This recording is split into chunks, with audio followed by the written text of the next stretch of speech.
Okay. What's going on? Hey, Damas, how are you, man? I cannot complain at all. Let's see. Mic levels going up and down. That means mic should be okay. Let's check the camera. Camera is on, but hold on one moment. Boop, boop, boop, boop, boop, boop, boop, boop, boop, boop, boop. And bam, there we go. That looks like the proper amount of light. Yeah, I'm doing all right, man. How are you? How are you? It's been a long work day, but I'm looking forward to getting some gaming in. Really excited that we're out of Nekataka, so we can finally get around to exploring.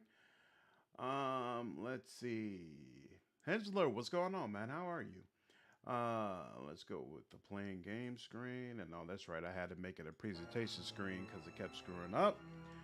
I'm hearing sound in my headphones or you all's. Yep, your desktop audio stuff is going up and down. So you all should be able to hear. We should be able to get started. Absolutely fantastic. Why is my guy at the front? That's not right at all. But the formation is correct. Okay, so it just looks like maybe that's a glitch. Ooh, fast mode. But yeah, I'm doing good. You I hear got no that? complaints whatsoever. Whispers in the darkness. Whispers. From the grave. Whispers Ishi, from you're the shivering. grave. Stay close, boy. The translucent visage of an Orland glows before you. At your approach, it shimmers. You are swallowed by a tide of bewilderment. Reach for the soul. As your mind strains towards the confused soul, the presence of other spirits begins to prick at the edge of your awareness. You sense their rage is directed not only at the bright soul, but at your intrusion. A rush of grisly images flash before you sadistic murders, violent torture, and worse. A din of spiteful whispers assaults your mind as the depraved souls relive their gruesome crimes. They take glee in the terror of their victims. The confusion of the bright soul lessens. Emboldened by your presence, it shines with a steady azure glow. The whispering souls retreat to the shadows. Your mind clears. You extend your perceptions to the bright soul, and it reaches out to you in turn. The world slips away. You wake with a start, unable to breathe. Someone covers your mouth with their hand, their grip so tight you can taste the salt in their sweat. You're hauled from your bed by two, no, three dark figures. They drag you screaming down the stairs and toss you into the road. You stumble to your feet only to be painfully thrown back down. Taut ropes bite into the flesh of your wrist. Murderer, accuses one. Betrayer, shouts another. Your neighbors watch from their windows, mouths agape. None of them come to help. They turn away as you scream their names. You feel a jolt on the back of your head, and darkness envelops you. When you come to, your knees ache against cold sandstone. You betrayed nothing, killed no one. Confusion and pain swirl in each panic plea. Hard knives stare back at you through slits in an expressionless mask. You find no reprieve in them. Words are spoken but lost within the rhythmic pounding in your head. This can't be happening. The masked figure demands justice. A sword swings, and you feel the hot bite of steel against your neck. Oblivion rolls over you like a tide. Abruptly, you find yourself back in the ruin. The confused spirit pleads to you without words, its shimmering glow almost childlike. You were executed for a crime you didn't commit. It wasn't your fault. If you've seen what you need to see, Watcher, I'd like to fulfill my duty and reap this soul. Will you allow it? Shorty raises her lantern, eager. The light slices eerily across her face. Go ahead. With a rattling shake, the lantern's otherworldly light flares and the soul is sucked inside. A hard shudder racks Shodi forward, and she moans, sweat beading on her brow. Jealous whispers return with renewed malice. The guilt of the damned bears down upon you, an unholy chill that sinks deep into your bones, your very marrow running cold as ice. Unnatural shadows dance in the darkness around you. Oop, oop. Question, hypothetically, if I needed some short bits of voice acting for a tabletop RPG campaign, would I reach out to you through does this email to negotiate that? Yeah, sure. Reach out to me. Be happy to help. Yeah, this is the year, sooner or later, where I plan to start doing some more voice acting related things. So yeah, that'll be right up my alley. Ascend, ascend, ascend. See, that's the only disadvantage of using Mordware. It's taking so long to get the maximum focus that I want. I'll be glad when she's got all her levels and whatnot. Ooh, why didn't you pick that up automatically? Dun, dun. Ooh, what's that? Easy now. It's all pretty tentative, but I'll keep you posted. Sounds good. Yeah. Yeah, my business email is everywhere, so by all means, just let me know. Philip, what's going on, man? Yeah, it has been a while. How are you?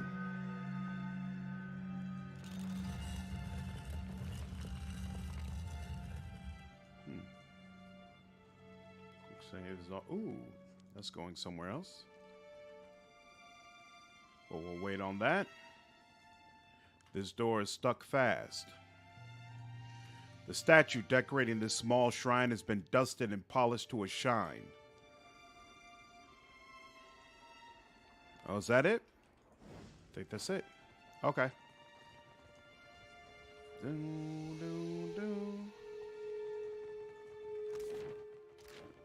All right, so this is the bottom.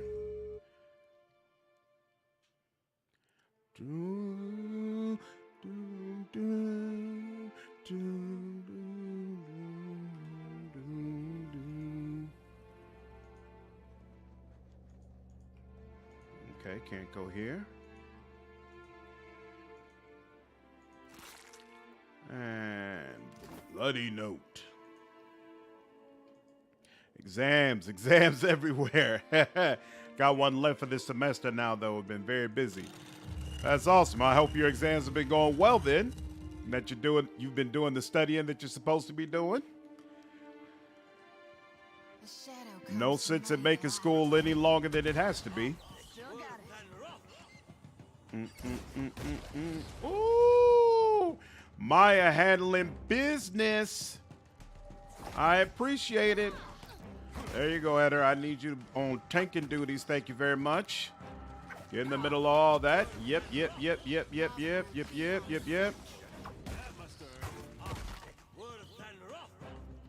Boom. Boom. And there we go. Oh, look at that. She's getting in on the action. Keeping an eye out. Oh, is that more of these grub thingies?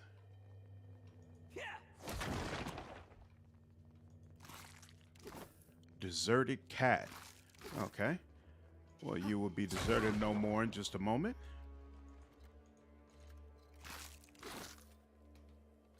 What is that sound?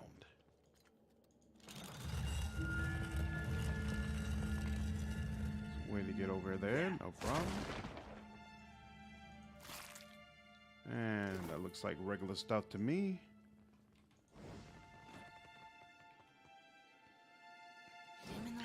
Hello, darling. Oh, you're home. Awesome, awesome. You doing okay? Everything all right? You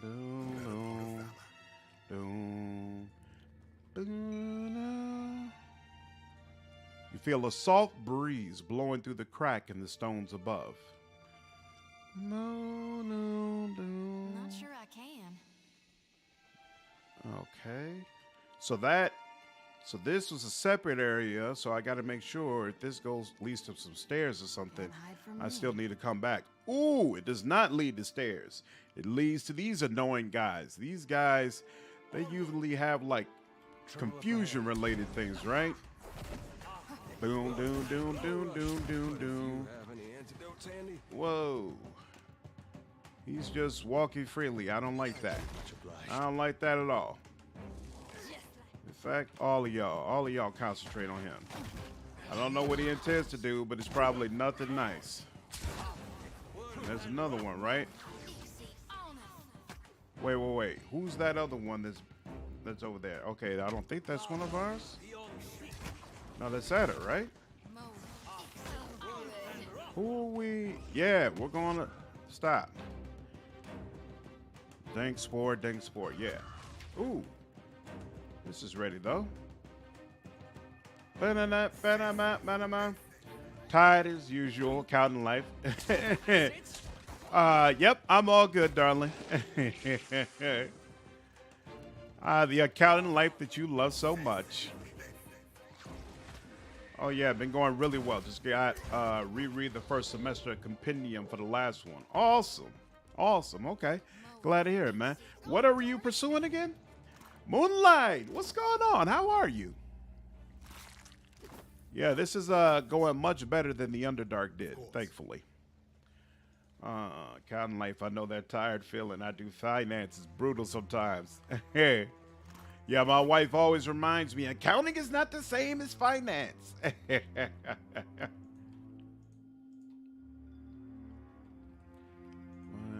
Oh, here we go. Here we are. Okay, now what's over here? What have we here? Hey. Whoa. Fred, what's going on, man? How are you? Appreciate the $10. Hey. How are you doing? Ooh, there's something over here. No. Don't go too far without us. We don't know what's in that room. Boom,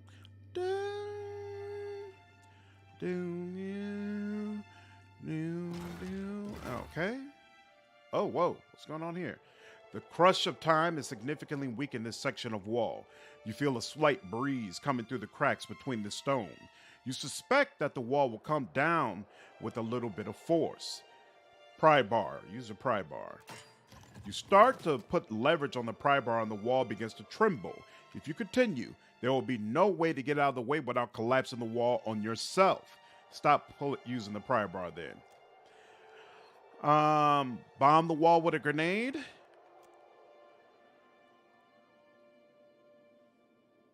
And, oh, okay, there we go. I've never tried the Pillars series. I've always wondered how this game rolls. Pillars is awesome. I'm playing the sequel right now, but the original is great as well. They're both well worth playing. Doing fine, surprisingly. The end of the year hit me like a bag of bricks. How are you? I'm doing okay. Glad you're doing much better since the end of the year. It's always rough when the holidays are a rough time. And I still have stuff here, so I assume that blowing this up was not a bad idea. Funnily enough, finances. Nice. That's awesome. I'd have my dad out with some accounting stuff over Christmas. Not exactly something I would call fun. I also would not call it fun, but my wife is one of those extremely weird people who has dreamed of being an accountant her whole life. My wife, ever since I've known her, she wanted to do two things. There were only two potential career paths. Either she was going to be an accountant or an assassin. So, of course, when, what's old boy's name who, Ben Affleck, when Ben Affleck came out with the accountant movie, where you know, he specializes in accounting, but he's also like this super, you know, agent killer type of guy. It was right up my wife's alley. She's like, that's the life I should have been living. It's not too similar, but staring at Excel spreadsheets all day is not what I thought I would do after security work. Wow.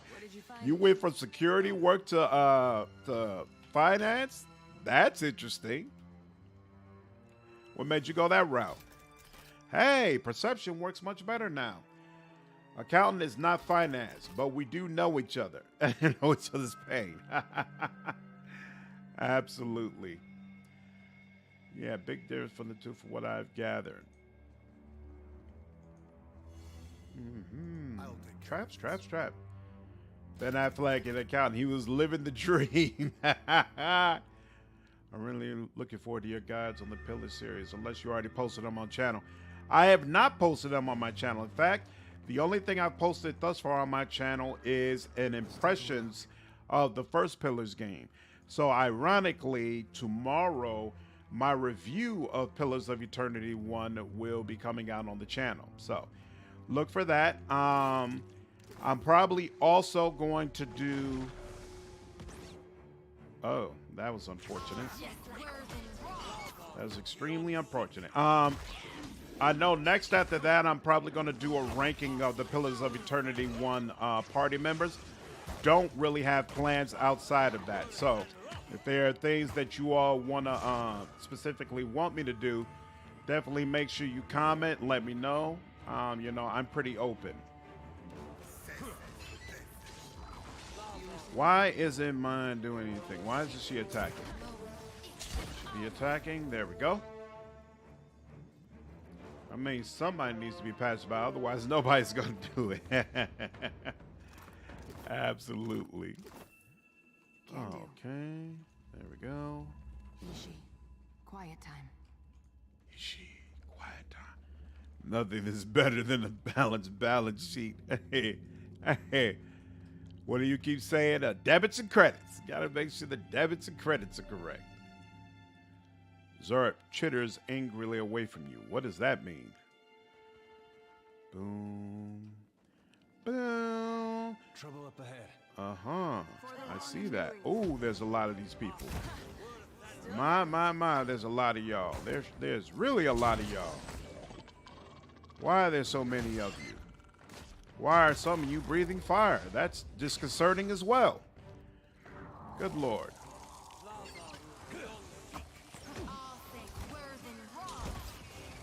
Most importantly, why don't you have max focus yet? All these people were obliterated. You still don't have the focus you're supposed to have.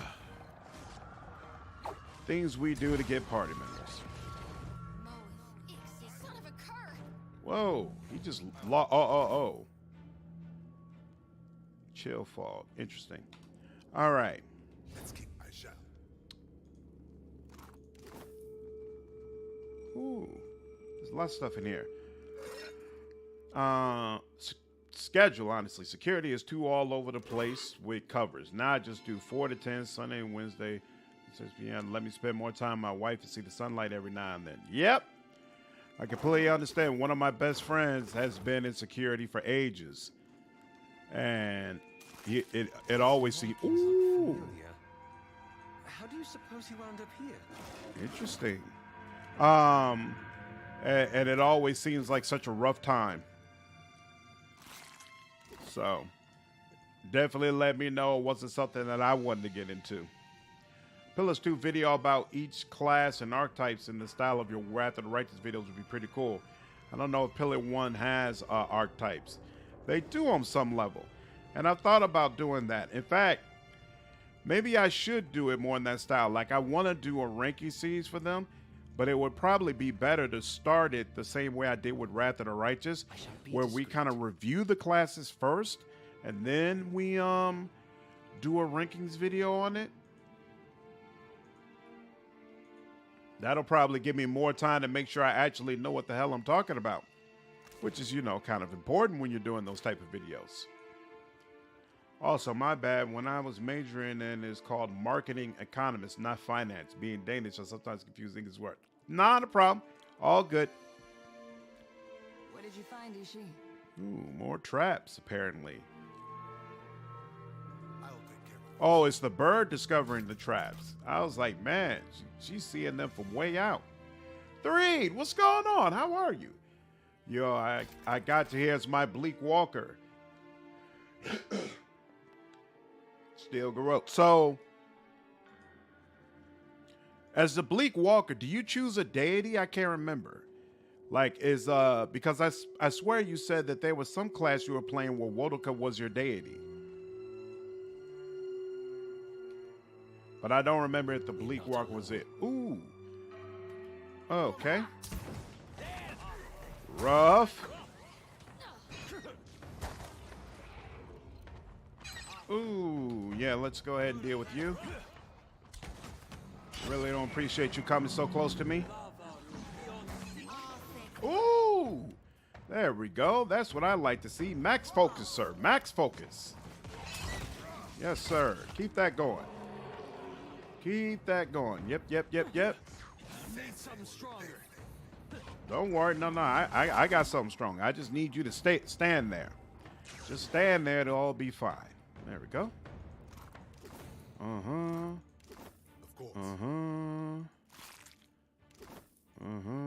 Guessing by the thick layer of dust on these stone slabs, they haven't been used recently.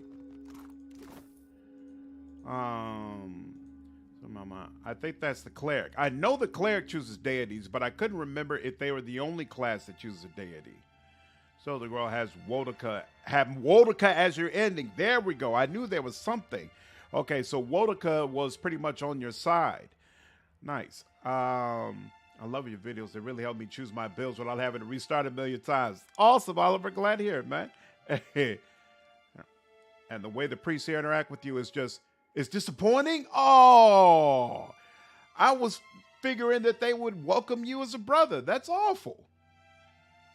Still, Garou Paladins are with Wodaka. Don't think any others are with a particular guy, though. There we go. Okay. But I knew he had chosen something. That's why I wanted to hear more about it, because I'm like, what is it like going through Pillars of Eternity 2 as someone who basically sided with her? How are you liking Pillars of Eternity 2? Haven't been able to see a ton of playthrough, but what I've seen looks really good. Also, did you finish Pentiment? If so, what are your thoughts on it? The water roils with the teaming of countless tiny maggots. Really, really enjoying Pillars of Eternity 2. One of the interesting things about it is I played this game before, but I didn't play it back to back with Pillars of Eternity 1. And there's really a stark difference in terms of production. Like Pillars of Eternity 2's production values, as far as having all of the characters voice acted and just how smooth things flow, it's a big difference from the first game. And that I definitely didn't feel that way the first time I played it.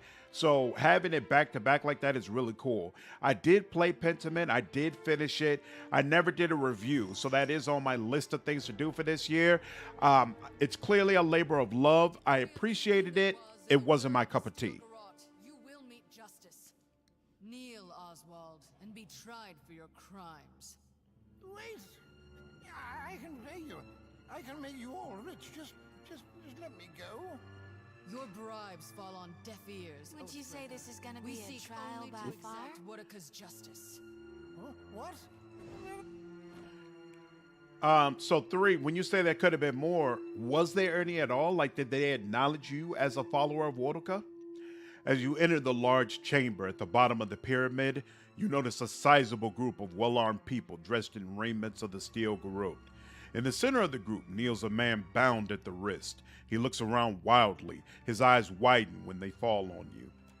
Before the kneeling man towers an imposing woman, her face obscured by the severe lines of a Wodakan mask. You intrude on the deliberations of the court of Wodaka, outsider. Choose your next actions carefully, lest the queen that was turn her gaze to you as well. The man on the floor is an elderly elf, clad in dirty clothes, his face contorted in the expression of a cornered animal. Oh, thank the gods, please. Get me out of here. They're mad. They're all mad. They mean to put me on trial for oath-breaking of all things. They say I betrayed the Idiran Empire, but I haven't been back there in over 100 years. Be silent, or I will make you so. The Inquisitor snarls at Oswald. State your purpose now, or die with him. She turns her steely gaze on you.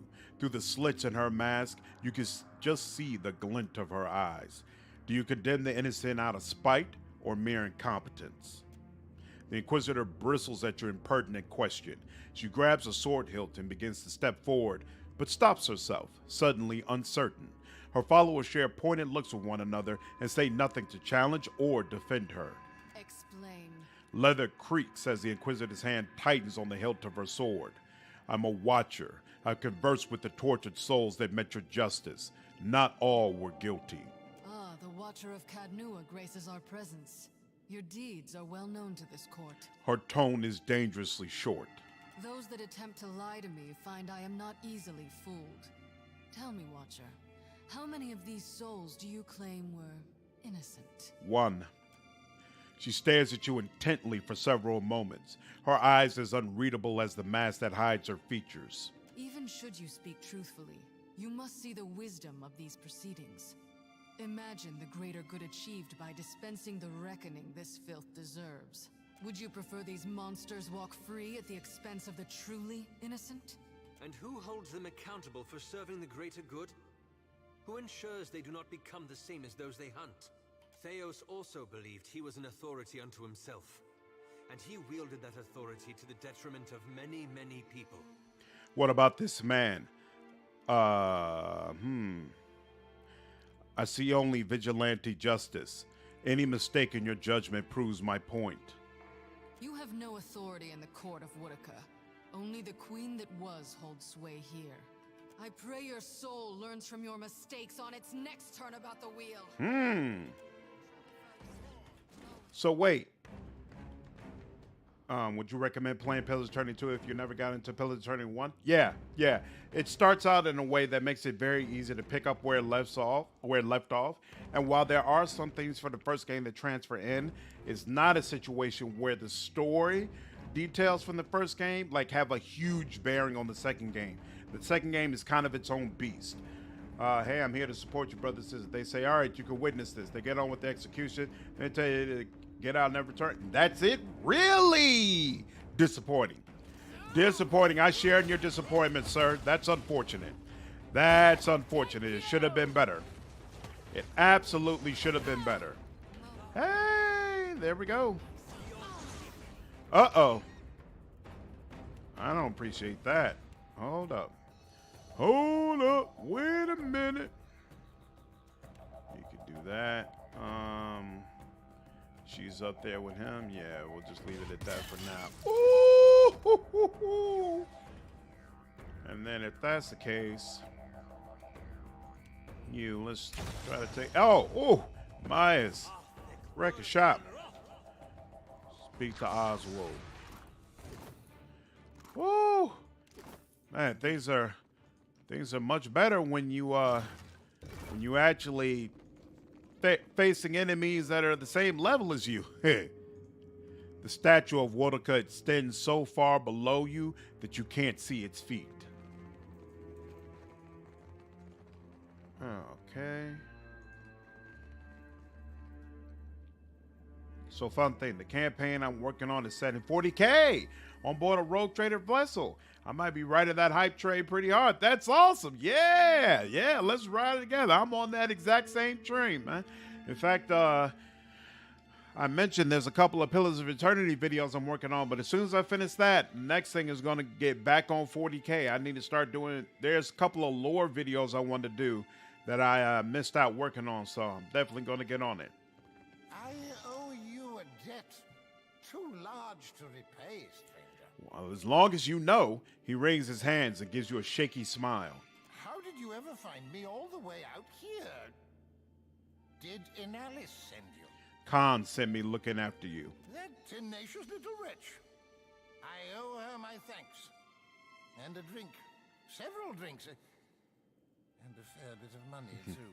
He grimaces, his broad brow furrowed with deep wrinkles. Those steel garrote zealots have been after me for decades. Good riddance. So, about my reward. Ah, yes. Yes, indeed. His attention is suddenly diverted by an apparently fascinating stain on the hem of his robe. Insight. You're broke, aren't you? Yes. Unfortunate business mishap. You know how it is, I'm sure. Laura Bailey is such a good voice actress and instantly recognized her before that fight. Glad to see they have a good cast for this game. Oh yeah, the voice acting has been stellar. Hunting a god doesn't cost much beyond time and sweat. Want to take over for us?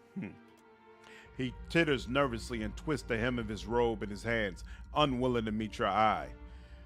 Don't make me grab you by the ankles and shake. Shake all you like. You'll find naught but some lint and a moldering old handkerchief. Well, and this old ring. It's the last possession of any value I own. Here, take it. For your trouble. He presses a simple length of string twisted into a makeshift ring into your palm and nods, a small frown tugging at the corner of his lips. You have a ship, don't you? Of course you do. How else would you have gotten to this benighted island? He shifts his weight from foot to foot, restless and unsettled. Let me join your crew. Why did the Inquisitor have you on trial exactly? After what you did for me, well, I suppose you have the right to hear the truth of things. The whole truth, rather. Oswald clears his throat with a theatrical flair.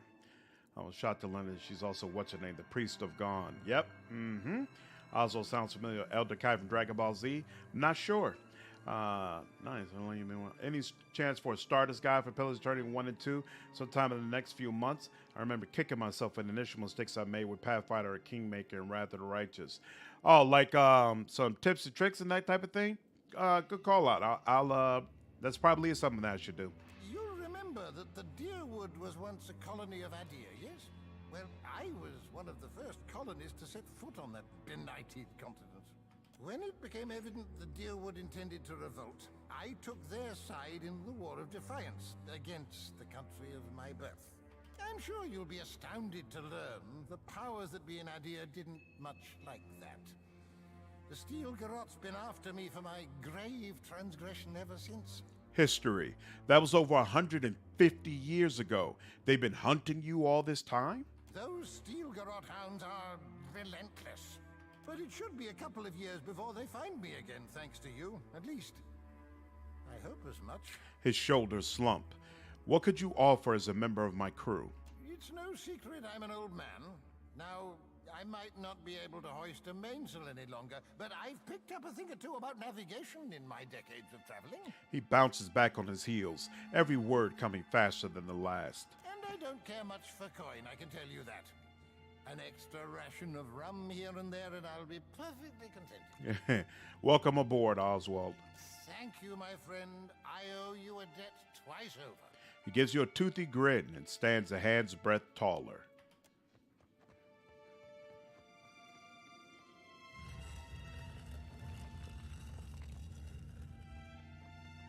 All right.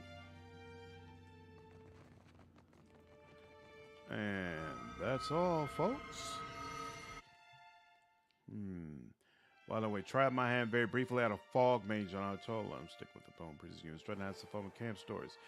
Told was a goal had me devouring my friends. I used the fog magic to summon a Lovecraftian horror and scream. It was right behind. The group swung around and started swinging the swords immediately. My reward was getting tugged by the air across the island back into the city like a child. That's awesome. Hey. Basic premise is that the players hired the poles as recruits or mercenaries to portray the gang of the ship's lower decks. That'd actually be kind of cool. Play as just like the regular people instead of the actual rogue trader. Find out more about the bottom level politics.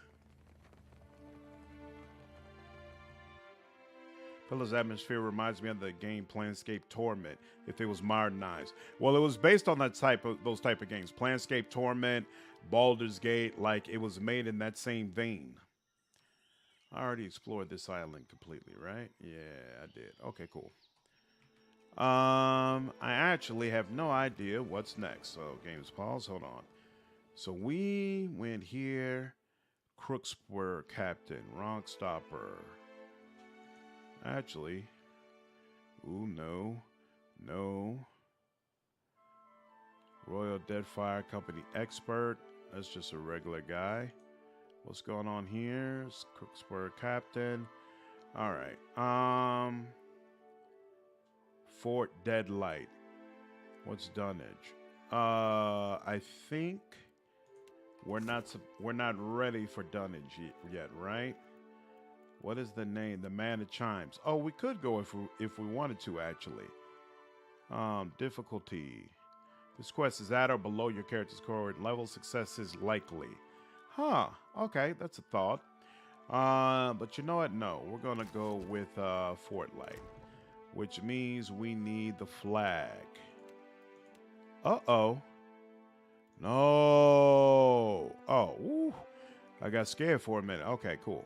So yeah, let's throw on these flags for a minute. And then we will save just in case this goes wrong. And Binder's Sanctum. Do we need to go back to Port Maj yet? No, we don't. So we will go back over here. And bam. And we hope it goes well. How are you doing tonight? Ian, what's going on, man? I'm doing all right. How are you? Ooh, there's stuff here. But first we'll deal with you. And we're going to board you.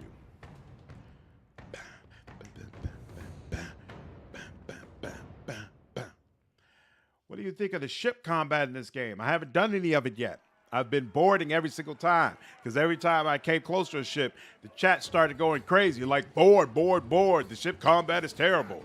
So once I have my ship upgraded a little bit, I'll probably go ahead and do some more ship combat. But I have not gotten into it yet.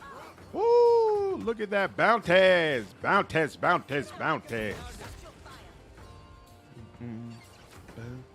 Playing Expeditions Rome. Is it your first playthrough? I really, really enjoyed Expeditions Rome. If it wasn't so long, I honestly might do like a live playthrough of it. But of course, we already did the episode by episode playthrough of it. So, oh, that's right. I need to take all and continue. I need to level up some of the people who are just on the ship to make sure that they do well when we have to board. Man, seeing a hammerhead shark run around while we're boarding is actually really, really freaking cool. I'm a fan. All right. What's going on with this? And we got the barrel sight. Search, search, search, search, search, search. And then what's this? Dagon, what's going on, man? How are you? It is ship combat is terrible. No reason. You can board anytime you want. Yeah. I plan to try ship combat, but I'm gonna try ship combat when I've got the huge ship where it's got a whole bunch of cannons, and then I'm like, okay, I'm seeing it at its very, very best. How do I feel about it? That's the reason why I stopped playing since I bought the game back in 2017, 2018 when it came out. That's when I got it as well. And I remember feeling like ship combat is mediocre, but I don't remember exactly how it went. It is my first playthrough. I just got to Africa. I'm really enjoying it so far. That's awesome. I really enjoyed Expeditions Rome. And I screwed up my playthrough in a couple of different ways. So I've always thought about going back to it and trying to do it right. As you travel northwest, you discover a broad channel separating you from the flat expanse of a sandy islet. A wooden bridge spans the waterway, easily wide enough to accommodate a cart and horse. A crowd throngs the bridge, an electric menagerie of clean-coated Valians, Amua in bright and colorful robes, and even the odd Orlin. Down the hill by the water's edge, a small cluster of Amua have gathered. Walk onto the bridge. The bridge seems relatively new, little worn for something on the coast. The flat slats are utterly without ostentation, the structure crafted solely for functionality. The quiet murmur of conversation rises as you approach, entirely overwhelming the sorceress of the sea. An Orlin, his deep brown fur close matched to the boards beneath your feet, approaches you and doffs a wide-brimmed hat as he bows. Greetings, stranger. Come to either race. These people came out here to watch a race? Orlin grins. Ain't from around here, are you? His red Saran accent suggests that he isn't either. It's a local tradition. A swim race up the Ulster Channel after a big storm when the current's at its strongest. Winner gets he scratches the back of his head. Some kind of gewgaw or some such. Bragging rights, too. He smiles, rubbing his fingers together as if to indicate coin. But before us foreign, non-swimming types, there's a bit of action in the betting. Can I participate in the race? He scratches the top of his head. Not really sure. Can't say it's up to me either way. You'd want to talk to them down to the riverside. People put money on this race? A broad grin brightens his face. Thought you looked the type to want in on the action. It's 10 shells to bet. That's roughly 50 pounds. And you bet I'll happily take that in copper or silver. He winks. Odds are 3-1 on that big bald woman. The wiry blonde pays out 5-1. If you bet on the ropey kid and you win, you net 10 times what you put in. I'll be back later. He laughs. It's the wise kid who knows when to say no. Swing back if you change your mind. Approach the Amua near the water. From the shore, you see the channel's current seems significantly stronger than it had from afar, perhaps fed by the recent storms. The Wana gathered there, garbed in thin robes and little else, watches you approach. One steps forward, her own gown in far brighter colors than those around her. He smiles warmly. And God's blessing on you, friend. You are of the Awana, unless I mistake you. Have you come to challenge the Osa currents? Examine the competitors with perception and insight. The largest of them, a bald woman, is all muscle. She'd be menacing in a fight, but in the water, the bulk might slow her down. One of them, a man with tightly curled blonde hair, combines lean muscle with a compact frame. As he stretches, he watches the water as if it were an old friend.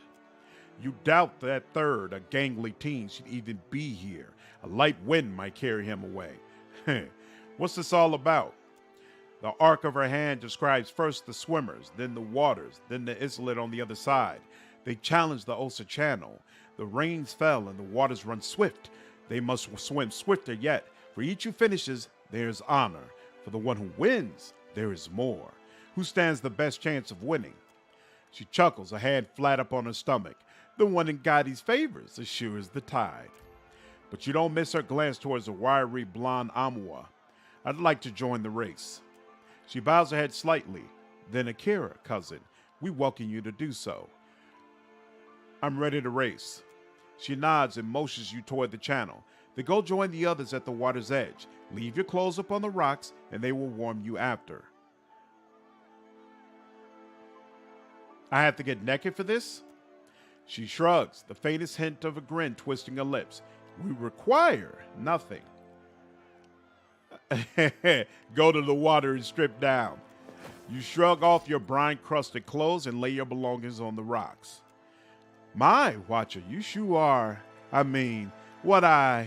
Well, that's, good luck. Red-faced, Shodi clears her throat behind her fist, but she doesn't break her stare. Maya smirks and folds her arms as well. You spring off the stone and crash into the cool, crisp salt water with the other swimmers. I'm going to suck at this. I thought I could have Eder do it instead. Oh, well. You know the one thing I don't like about this game is how your primary attributes work. Like a mage needs might, barbarians need intelligence, etc. Yeah, it's different, right? It's different and it's kind of weird. Only the amount of time I was spending. I hate that the classes rely on things that don't make a whole lot of sense and you can't improve stats. As hard as you kick and pull, the current pushes back with the strength of a bear. You keep pace with the Wana, though your muscles burn with the effort. One of the Wana, you notice, struggles to remain in the pack. No, he's struggling just to stay above water. His desperate gasps carry down the channel. Help him to shore. You wrap an arm around the struggling swimmer, and he has the wherewithal not to struggle against you as you swim him toward land. You pull yourself onto the rocky shore and help him up behind you. The large, bald woman pulls ahead and reaches the goal first. The crowd roars as she walks to the far shore, fists raised victoriously. The young swimmer squeezes your arm. Many thanks, Akira. The crowd on the bridge thins and the commotion dies down. Your journey continues. Oh, well, you can't win them all. Did I get my clothes back on? I did. Okay, cool. Oh, if I needed one of that, but I don't. And I still got plenty of food and water. Okay. Oh, hey. Oh, hey. Oh, hey. Oh, way. And on the way home.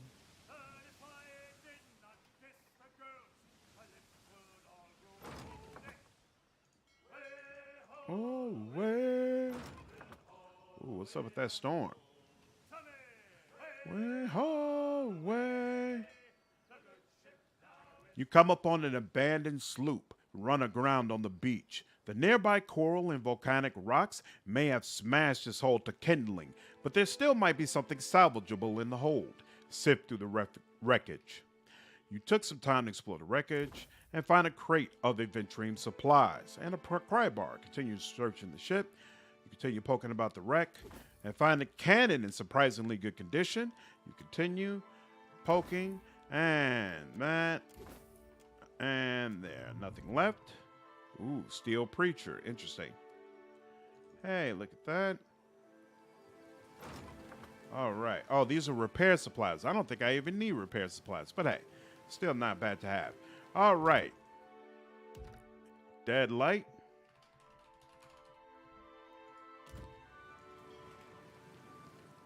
And there we go. Just an excuse to strip in front of Shodi and Maya. Absolutely. Hey, what your maids to do damage?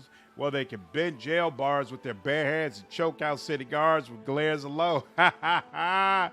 Maid smash beauty fighters. Yeah, it's interesting. It's interesting. Through the distant haze of sea mist and rocky shadows, Fort Deadlight rises over the horizon. Approaching a pirate stronghold is a risky venture, even for the most skilled of mariners. Any ship not flying a Principe flag that's sighted in Deadlight shallows may be raided. Hoist up a Principe flag and dock at Deadlight's port. With a Principe flag flapping wildly from your mast, you smoothly sail into port and moor up at the dock. The docks are crawling with sailors of all ages and races, many of them wearing mismatched battle-torn outfits, guns strapped to their thighs and chests. They load and unload cargo holds, arms brawny, grinning faces sun-blistered as they laugh and curse and shout and hack phlegm onto the splintered boards of the dock. From the bustle, Principe guards emerge to hail your arrival. Satisfied with appearances, they nod you on, and you make your way up to the fort's main gate. Ha-ha. Gamer Stuff, what's going on, man? How are you? Yeah, good part. Going in with a little subterfuge as pirates. Re-rolling styles, Baldur's Gate, trying to go for a 91. Me too. Oh, wait. But I want to change party members. How does the game let you do that? Can I do that from here? I can't really do that from here, right? Can I even rest here? I can, but that's not going to let me change my party either. I want to change my party. And I don't think any of this lets you do it.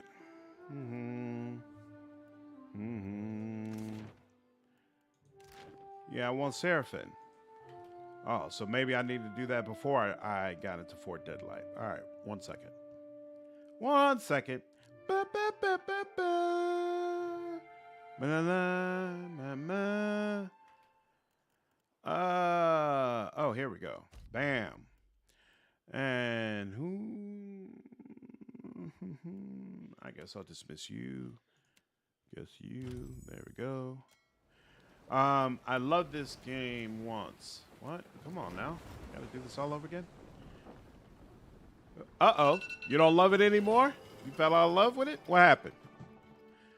BG1 Enhanced Edition was polarizing, though. I think the community was overly harsh on it, but to be fair, the new characters are not the best. Is that the only issue they had with, why can't I go there? There we go. With the Enhanced Edition, the new characters? I don't think that's a legitimate issue. Even if you don't like the new characters, they updated the rest of the game. So what's the problem? How might I help you out of a bit of money, Squad? Care to join our fun? Or is it swilling information you're chasing? The pirate looks you over, eyeing the make of you. A sly smile curls at his mouth as he tosses a pair of dice to rattle over the cobblestone ground. Without so much as a glance at the settling dice, he calls out their numbers. I'm looking for Captain Benwith. I ain't my captain's keeper, and I know better than to ask what business you've got with Brutal Ben. He jerks his head once to the right. You might check the court for him. If he ain't target practicing, he's tickling the harpsichord or taking his swill. 2 out of the 3 can be done there. But if you see him, don't fucking tell him I sent you. He rolls a spare die over the tops of his fingers, making it disappear with the fluid flicks of his hand. Farewell. What's this about? From the upper ramparts, a wooden crane suspends a pallet stacked with heavy black cask over the cobblestone courtyard. The pallet groans, swaying slightly, while its hempen rope creaks from the strain. Shoot an arrow So we can sever that rope if we wanted to. Good to know. These are explosives. How was their first hanging? Had the rope too long, so we cut the tosser's head right off. Streaks of blood coat the hemp of this noose. Huh. Ain't even possible, that. This gibbet splattered with seagulls' droppings. It is. I'm telling you, I saw it. The scrawlings on this banner read "Ramparts Restricted." Ooh. You can change party men as well as see down at the bottom. Yep, I figured it out. I played this game 3 times. The replay value was lacking. Not trying to spoil anything. Yeah. I can see that. Never played BG1 originally, so not like I'll notice any changes. Can't say I recognize your fishy mug, which means you ought not to be up here. Why's that? Benwith's watching the deadlight for Captain Aldi's inner absence. He gets the privilege on account of them going way back. She snips and rubs a swollen knuckle over a spot of dried blood under one nostril. If you know what I mean.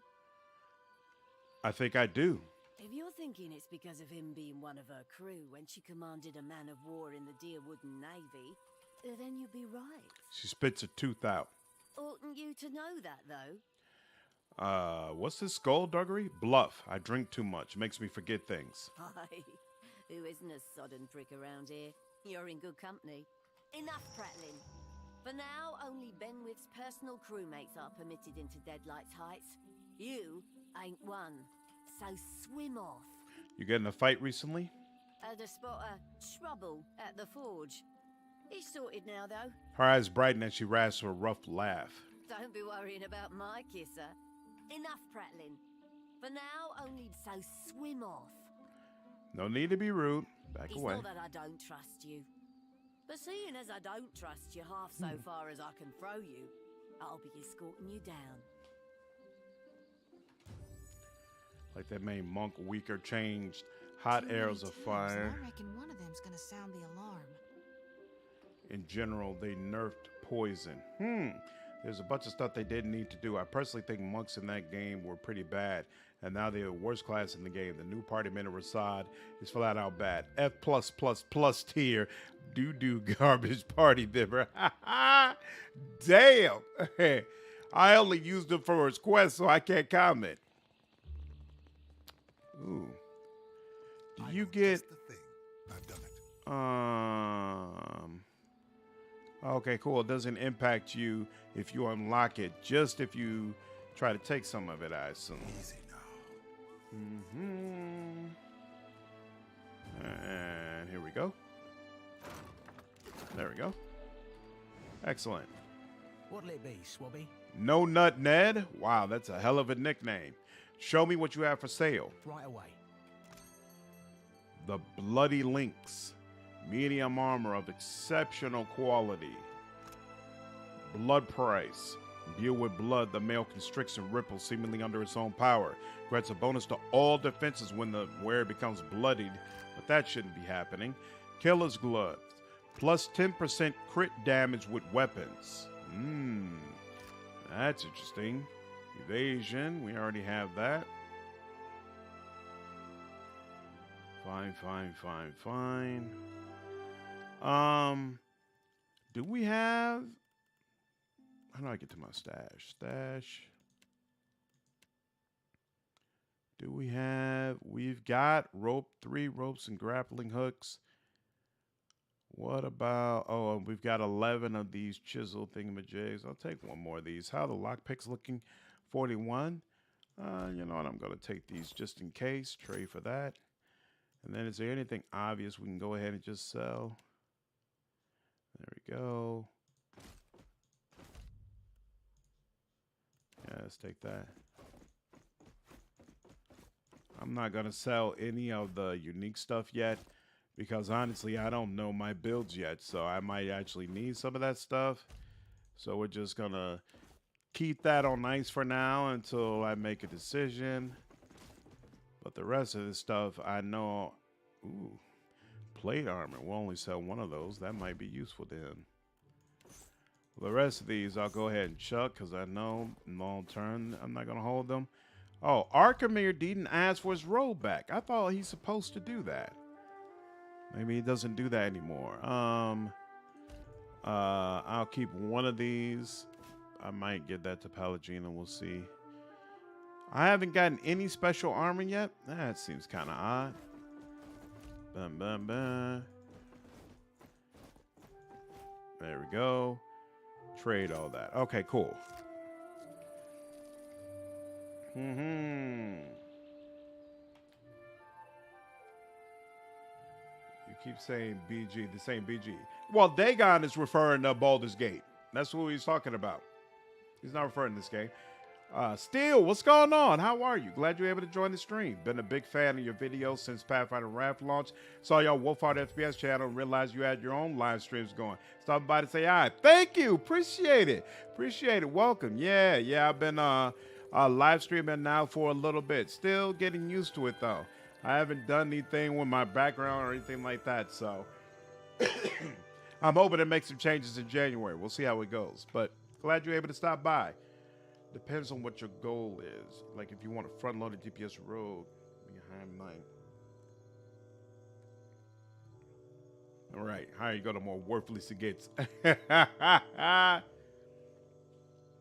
actually I don't like Monk all that much in Pillars of Eternity 1, but in Pillars of Eternity 2, I think it's done very well. Ahoy, Captain. I've got to come clean about something, and that'll be as good a time as not.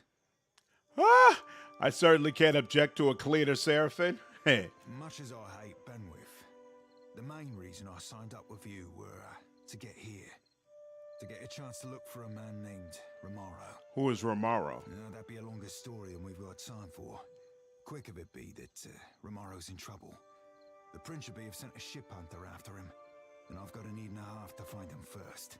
I didn't see his ship, so probably not. But mayhaps we could keep a weather eye open for clues to his whereabouts. Why didn't you tell me about Romaro before? Seraphim's head falls and he scratches a scar on the side of his nose. Apologies, Captain, for not being more forthcoming. Romaro be like family to me, and I didn't know you from a bilge pump. Actually, I've known a bilge pump or two. You've nothing to apologize for. Family is important. We'll find Romaro together. Thanks, Captain. I appreciate it. He beams, clasping a closed fist to his breast. Oh, good. Think this'll break me? It won't. Spit on me, and I'll make you regret it. One day, surely. I'm not that much of an asshole. Why are you being punished? Those hagfish. Benweth's crew lashed me up to be, and I quote, a deterrent to insubordination. It's sharp shit. All I did was filch one of their horns and blast it to start lung with. I wanted to see her get all worked up. Benwith's crew uses horn blast for an alarm? Well, sure. But shouldn't you know this, on account of you being a captain? She tilts her head back, gazes suspiciously at you from beneath her lashes. Bluff. I used to sail for Furente. He runs things differently. That he does, the master rogue. You should have come to us sooner. We're accepting of even old bloods if they're wanting to run fresh. I'll cut you loose. Not that I ain't grateful, but if Ben's crew spots me about, they'll be taking more than my pride next. Cut the ropes. Don't get caught again. Suppose I'll do my best. She flicks you a sly smile in parting. Boom, boom. I like the lore they brought with the subclasses for Monk and Pillars of Eternity 2. Yep. Very, very well done. Like a level 1 fighter wearing normal full upgrade and a shield is more AC than a level 40 monk with the best gear. And throwing the ball. I don't like that. Either way, I'm always going to take the opportunity to punch my enemies to death.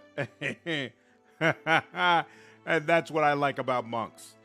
Only badasses use their fists when their enemies are using swords and guns. Exactly. Another bash for long. Ooh, what's going on with you? He groans, too weak to lift his head. Forge ain't far from here, right up them stairs. Got a particular smell it does. This swath of a sail bears a charcoal scribbled warning. Benwith's crew only. All right then. Come, we've plenty to share. mix of exotic spirits fills the cups on this table.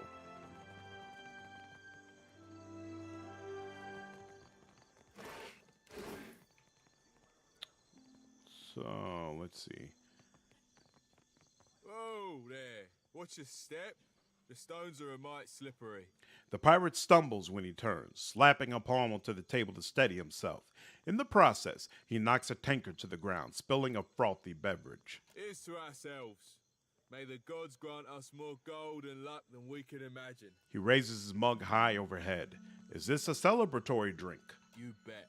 Our bosun just brought a treasure map. We're saluting to our future prosperity, we are. We'll be making a proper ruckus if Unwith the Crag-Hearted wasn't such an accursed downer. Who? One of Benweth's guards, right up them stairs. She's like a boil I can't get off, no matter how often I lance it. Wait too wild and you watch. She'll be stomping down here to yell at us. Farewell.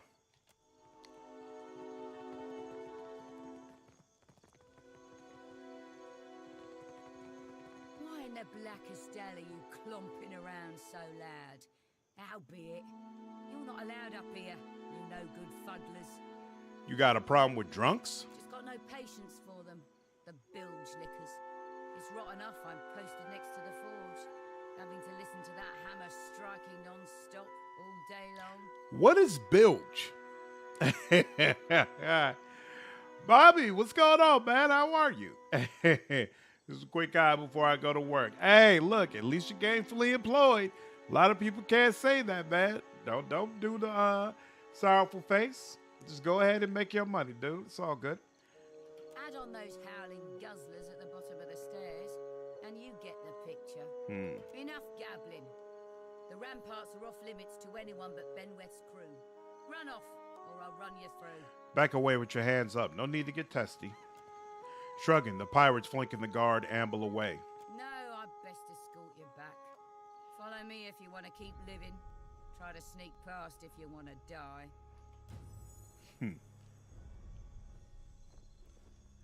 Okay. So that's a way.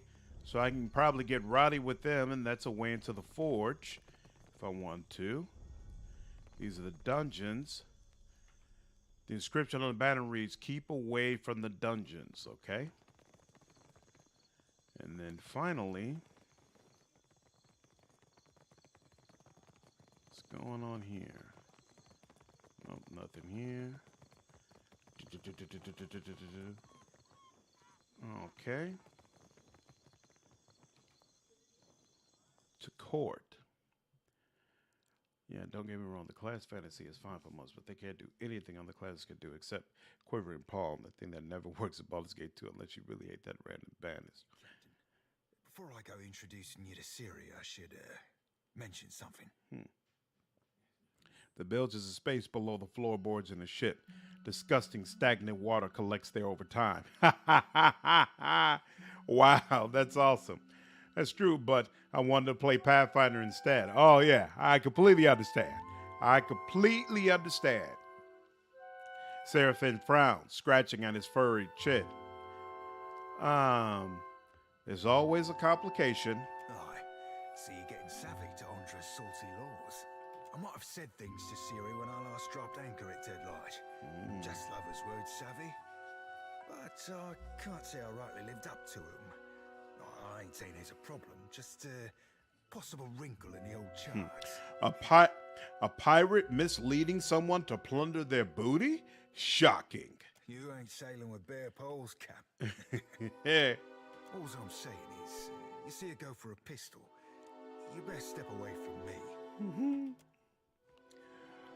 Lost another crew to the floating hangman we did. All right, that's Siri, so I guess we'll go this way.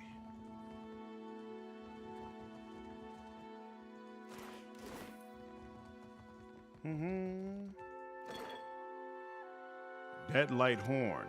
An ivory horn. Warhorn used to signal allies of an enemy attack. That's interesting. Crew rosters, wanted posters, and assorted maps clutter this notice board. Damn me, the cops are unsure. If it's locked tight, it must lead deeper into the fort. Okay.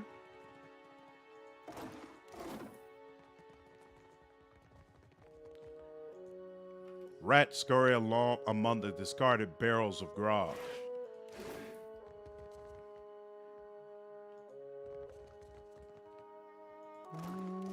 Okay.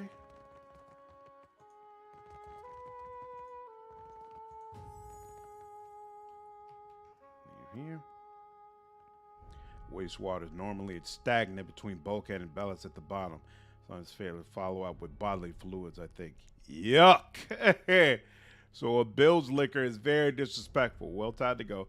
See ya, you brightened up my day, so I hope yours will be brighter. I appreciate it, Bobby. Glad I could make things a little bit brighter. Hope things go okay at work today, man. I don't know. Seraphan is the best, and Miracle is the best sidekick, so pirates clearly make the best party members.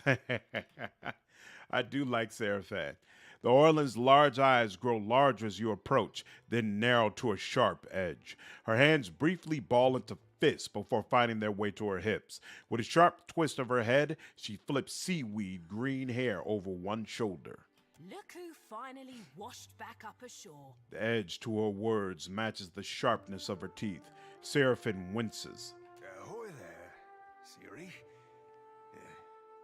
Miss me? Did I miss you? She growls a low, prolonged sound. Like a fish misses water, you gutless bastard. For the first few weeks, anyhow. Till it turned to confusion and worry. You said you'd write every night, didn't you? Then where were the birds or the boats with your poems and pages? You saying our pirate's a poet? Shodi turns wide eyes to Seraphin, amusement making the corners of her mouth twitch. I can't look away from this shipwreck. Siri, sweet honeyheart. I scribbled you missives day and night. Declarations of passion, sonnets and songs. Well, on account of me being at sea, I never had the opportunity to post them. Oh, I'm certain. I'm certain I should believe every word of that blarney. About as certain as I am that you're a snake-tongued philanderer worth little more than a tug in the rug. Yes, he certainly does have a way with words. So I realized something I'm doing this whole thing like.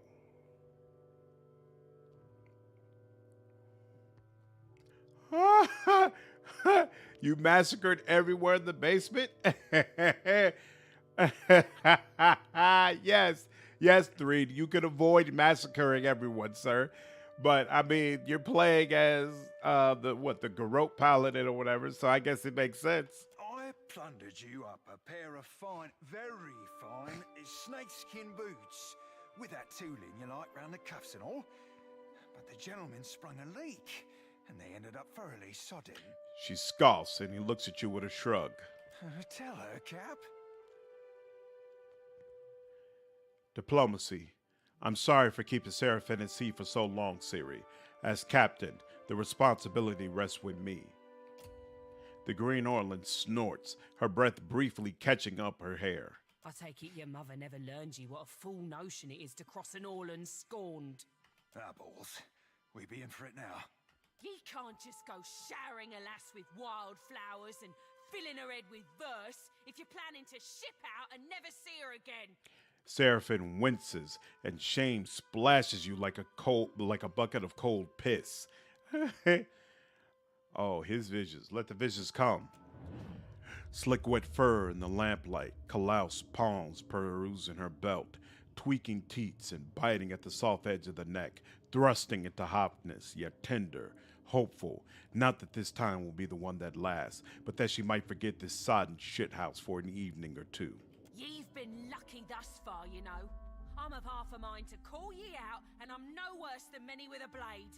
Least then, perhaps you'll give me a lick of satisfaction. Her hand strays towards her belt.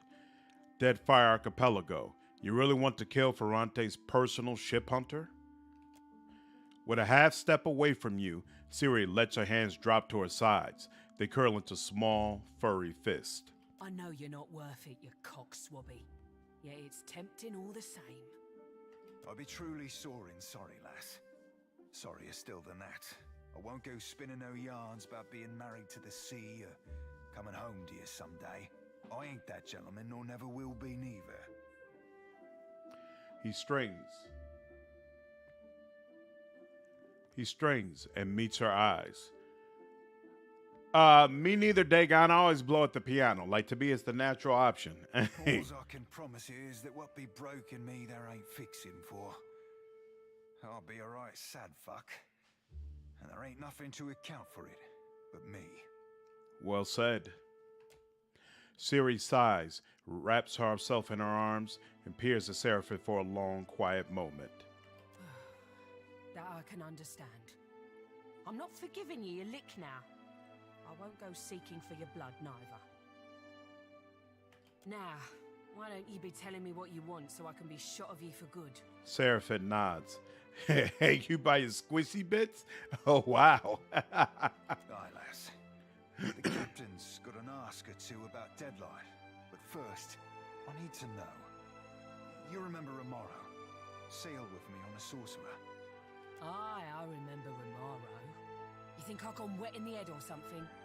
Your words have always been as flowery for him as they were for me. Seraphim claps once, grinning. It weren't so long ago he shipped out, come to think on it. Do you know where he went? Can't rightly say. Left in a hurry, I think. Or at least he were here one day and gone the next. Not he ever mixed much with the sods here.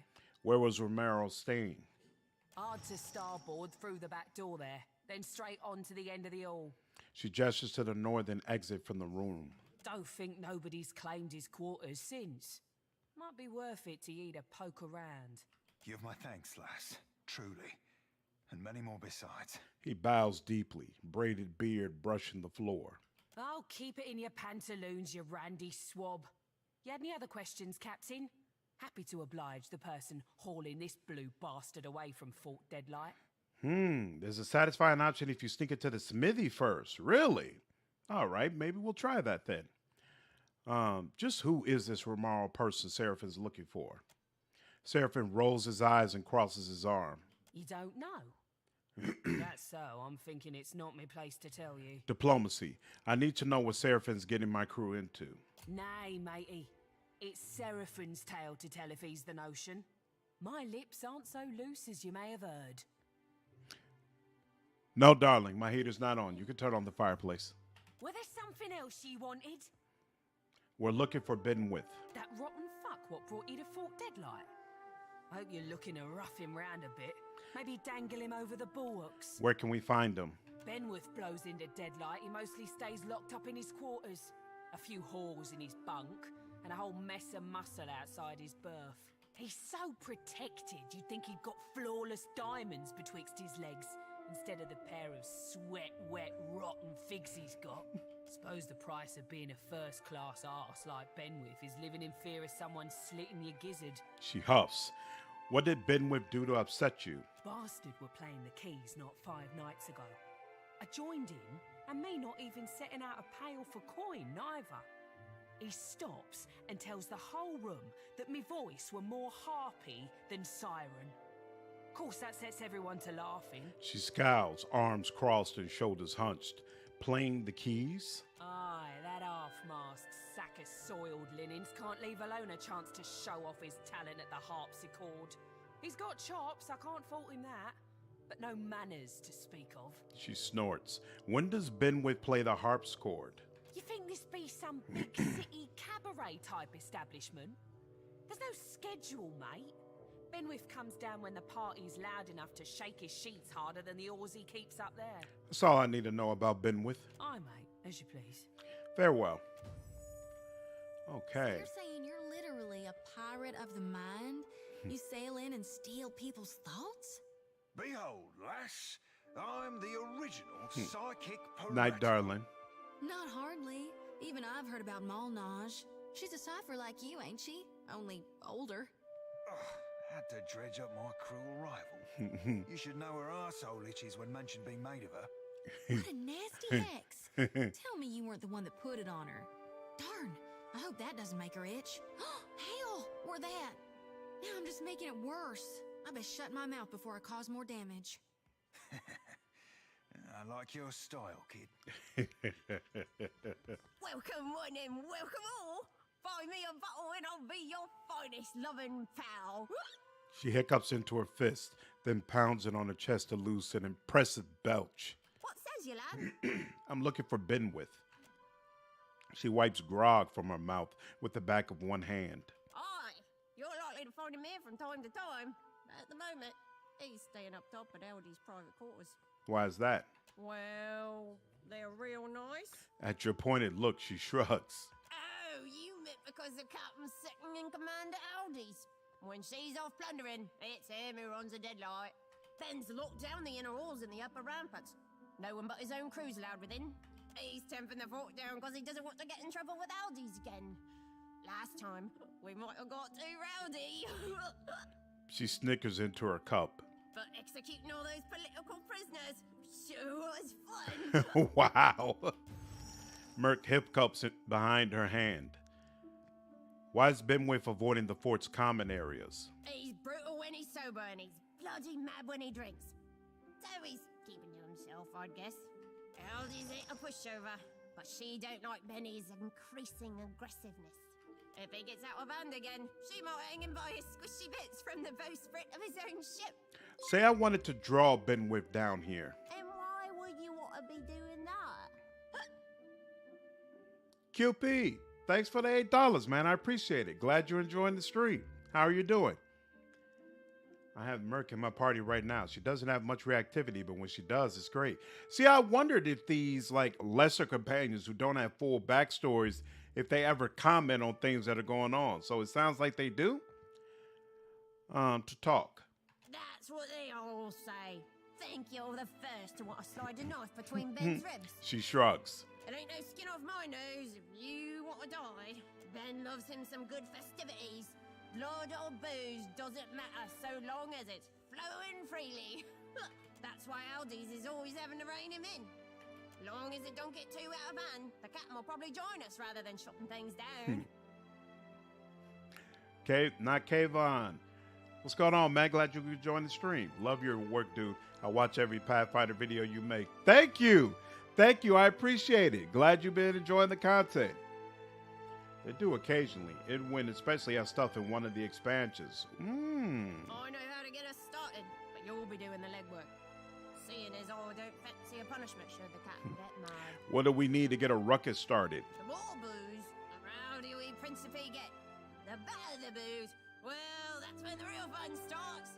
I happen to know. Deadlights recently received a shipment of excellent Rec wants you to learn rum. to speak English. Okay. It's reserved for Aldi's private stock. Snatch us a barrel, will ya? Vampire They're has the most. outside on the eastern ramparts at the base of the crane. Careful, though. The stairs will be guarded by Benwith's own crew, and they're in a sour mood. What will Benwith do if Alice's rum is stolen for a party? He'll savor and guzzle it with the rest of us.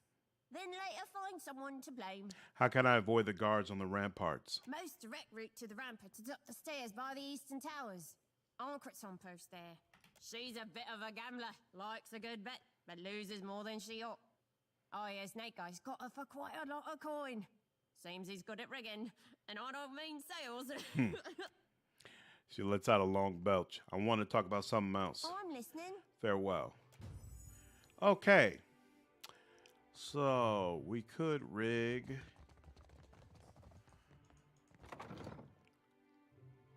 the piano, but I don't think I've actually snuck into the forge before. So, let's see what happens when you do that.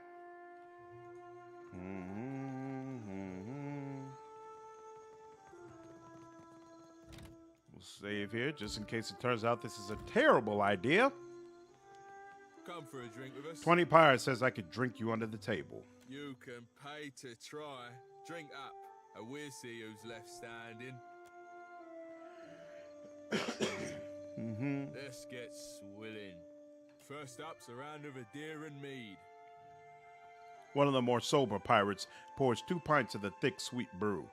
Pretend to drink from an empty tankard with your sleight of hand skill. Not a bad start, not at all. Now he nods to you respectfully before guzzling down his own pint. Next round's grog, not just any grog, mind you.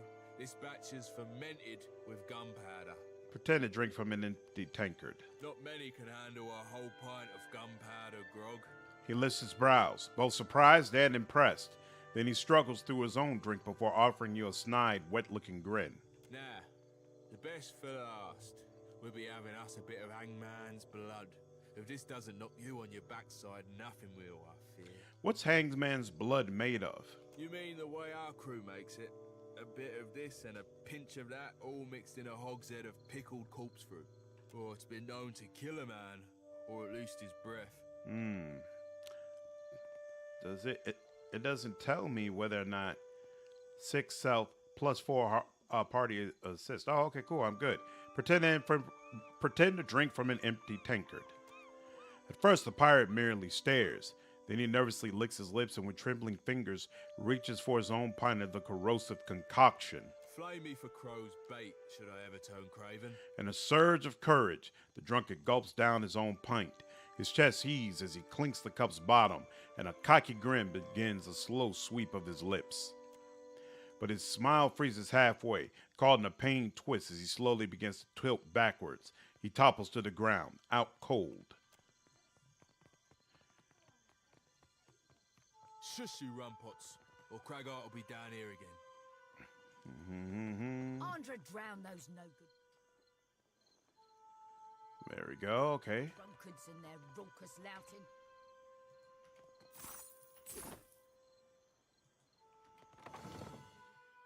How's this work? Pretended to drink those drinks. There's nothing called about it. Slow. Whoa. At this rate, we'll never get out of here. Not till LD's comes back. Uh-oh. My current party is... Wait, makes sense because you're supposed to be a full party member, but most of them don't make up for the other full-time party members. Okay, so she was supposed to be full-time? That's interesting. Current parties are Shody, Edwin, and Rink. I prefer Edwin's build over Seraphin's, and I don't want to build up anyone who will abandon me when I side with the Principe. Makes sense. Hey, scamper off you. We ain't taking orders. Plus, if your armor's dented, you'd be better served throwing it against some rocks. For the record, I have no idea what I'm doing. Why are you manning the forge if you're not a trained smithy? Me and Brutal Ben had a bit of a disagreement. He tossed most of my crew into the brig. Myself and my first mate got the mercy of serving an extended stint in this forge. If you were one of us, you'd have heard that by now. Gossip flows like water through these parts. Tell me then, stranger, who are you? I'm Slandered, captain of the Defiant. Actually, no, I'm a watcher from the Deerwood. I know you. Benwith attacked your ship right in the eye of a typhoon. He's been crowing about it enough since.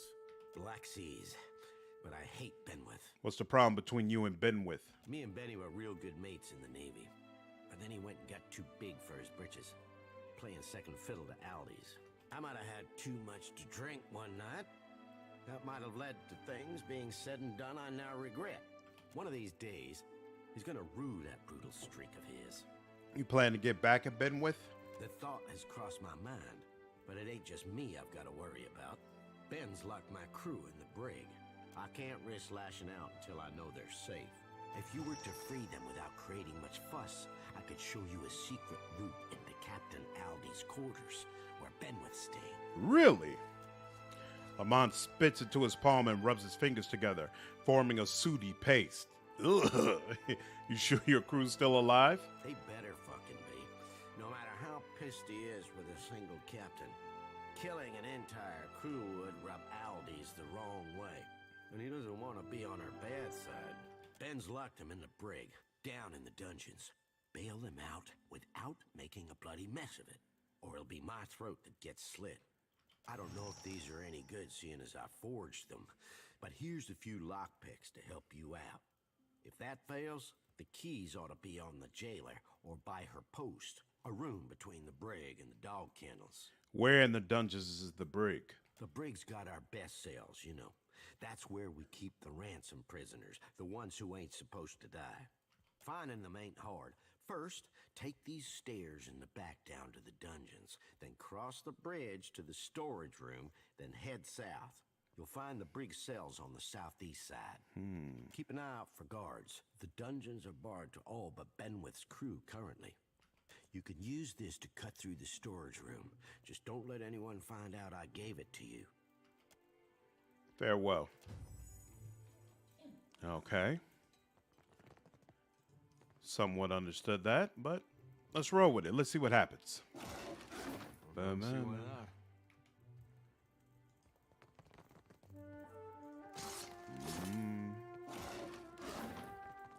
So they got this dude stuck smithing when he don't know nothing about smithing, huh? That's rough. 2 balcony, 2 dungeons. Okay, well, getting to the stairs to the dungeons isn't hard, at least. I'll take that. Yeah, it was a full was the final stretch goal when they crowdfunded the game, and it was only just missed. Ah. Oh, QP. Thanks for all you do.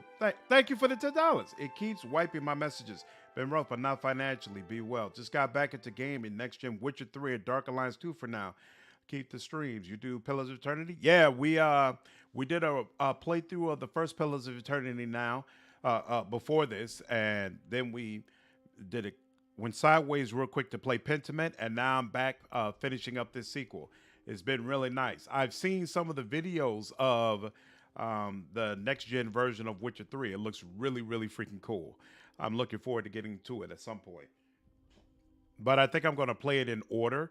So I'm probably going to play the Witcher 1 first and then get into the rest of them. So we'll see. But I hope things start getting better for you soon. I've never played Dark Alliance 2. Is that actually good? So I'm going to find it.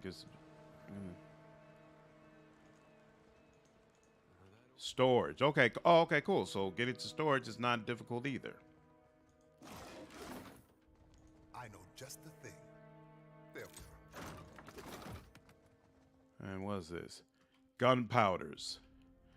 From a hole in the stone wall, a chain mechanism attaches to the lock of this gate.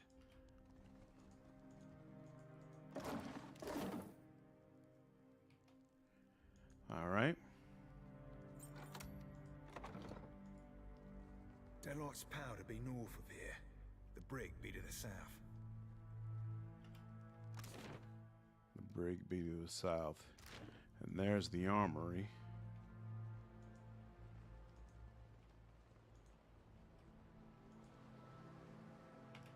Ooh.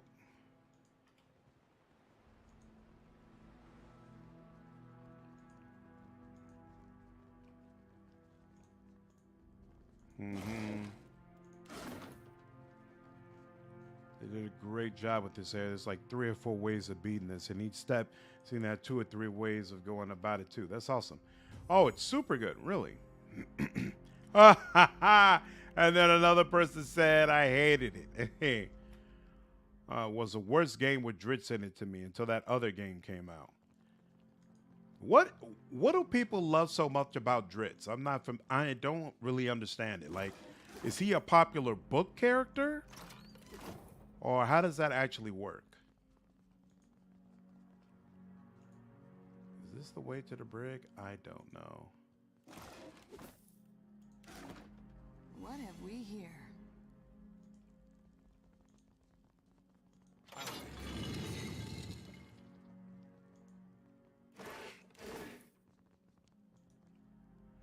Whoa. Oh, this looks like a way out. No, I don't want to do all that.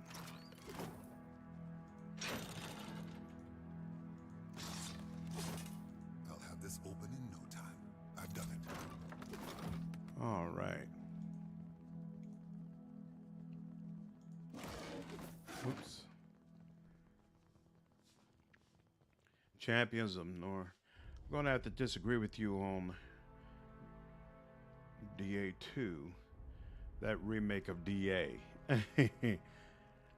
Champions of Nora for Return are our best, but they aren't on PC yet. I enjoy these games. The Dark Alliance is solid for me. This here must be the brig. Ooh, excellent, excellent, excellent. He has a popular book character. There we go. Yeah, like 30 plus books. Oh, R.A. Salvatore. Okay, so that's why he's so popular. Got you.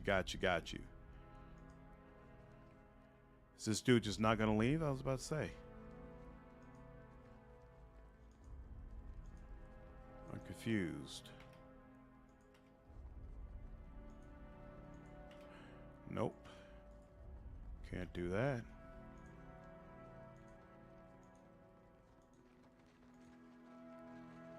know just the thing. Farewell. Hello, Swabby. You ain't one of Benny's. What are you doing here? Lamont sent me to free you. Knew we could count on our captain. Always looking out for us, he is. Seeing as you've let us out of the brig, I'd say we owe you. So you ought to speak with our captain in the forge. It's up the stairs on the western end. Keep it quiet and follow me, mates. He only had 3 people in his crew? Good Lord, man. What type of ship were you running? All right. Now I got to get out of here.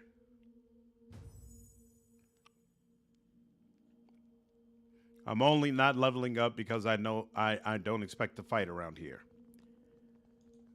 If I thought I was going to have to fight, we would have been leveled up. But the whole point is that I'm trying to get around here without fighting. To the courtyard. No, I don't want to go that way. It's this way, right? No, how do I do? Oh, here.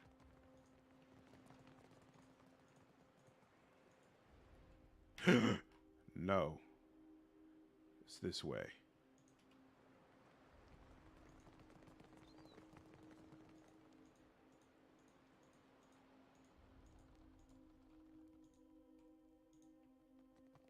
There we go. To the forge. Woo! Okay. Is Pillars of Eternity 2 worth it at its current price, or should I wait for a sale? Sheev, what's going on, man? Glad you were able to make the stream. I would definitely say that Pillars of Eternity 2 is worth it at its current price. Pillars of Eternity 2 is a fantastic game. Probably one of the best CRPGs I've ever played.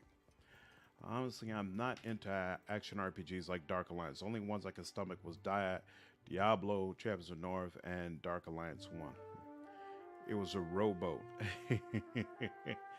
The air level, I died like over 20 times. I got lost. And many cyclones knocked me off. Anyhow, Necromancer is my fave. Interesting. So, anytime dark magic is an option, dark magic is the way to go. Be that you? Still alive and kicking, I see. And I got your people out secretly, man. You've done right by me, freeing my crew. So I'll divvy up what I promised.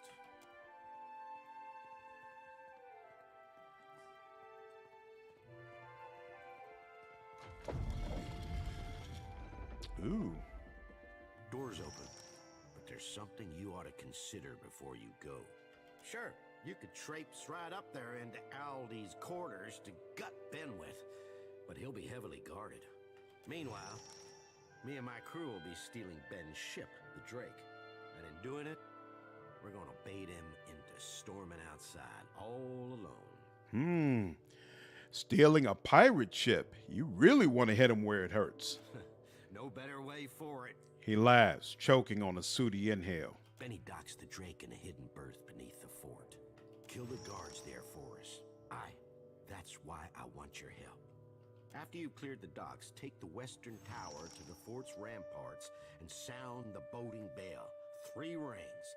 Me and my mates will sail out with the Drake. 3 bell tolls alerts the fort to a ship leaving the private docks. With Aldi's gone to sea, that leaves just Ben's Drake docked.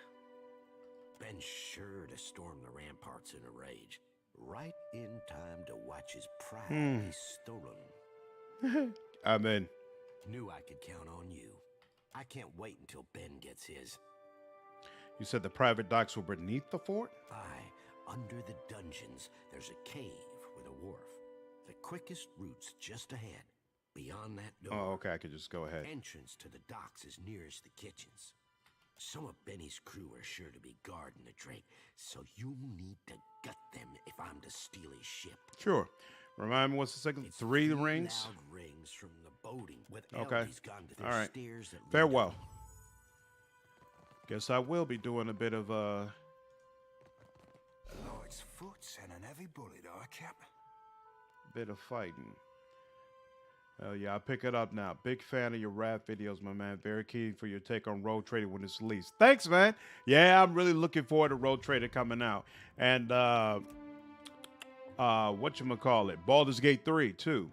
I'm thinking that Baldur's Gate 3 will probably come out first. They'll probably try to let some of that die down and then release Rogue Trader. So looking forward to both of them. This should be a very, very interesting year for games. Say, what's going on, man? How are you? Detonate is an option. What's this again? Stunning all enemies whenever they...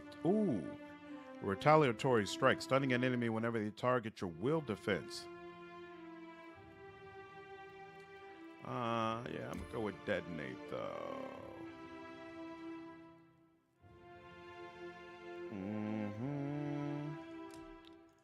Next.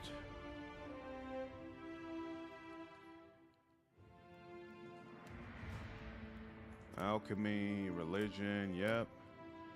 Ooh, look at you. What's going on? Range spells over longer distances. You probably do need that, right? So you can get your heals out. What's going on here? Searing Seal, no. Acute. Death's Door to an ally.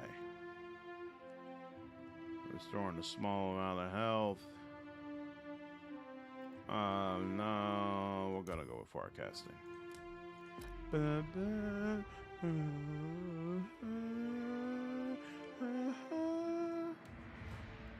Athletics, definitely. Survival. See, I don't know if you need 20 levels in the skills or how that works.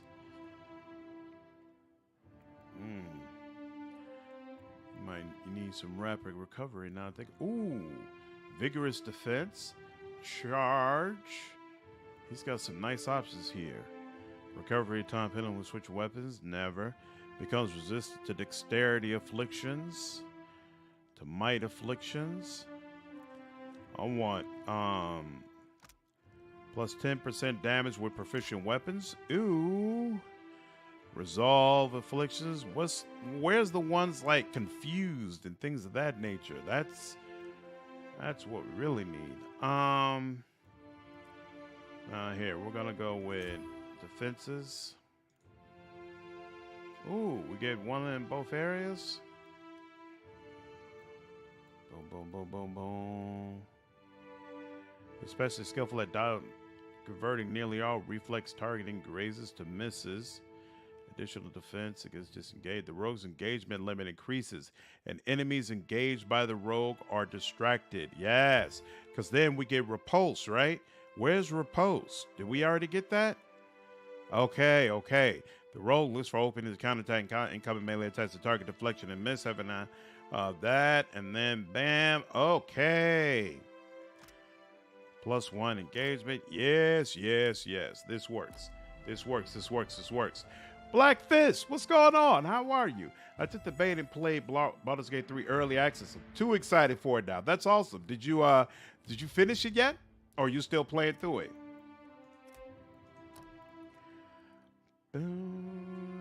What's this? Oh, sooner or later, I'm gonna look through all your stuff, lady, and convert some hits to critical hits.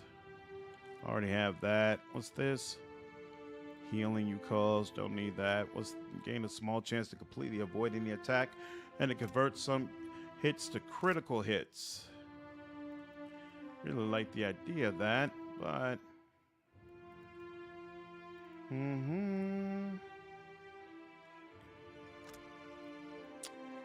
grants more defense.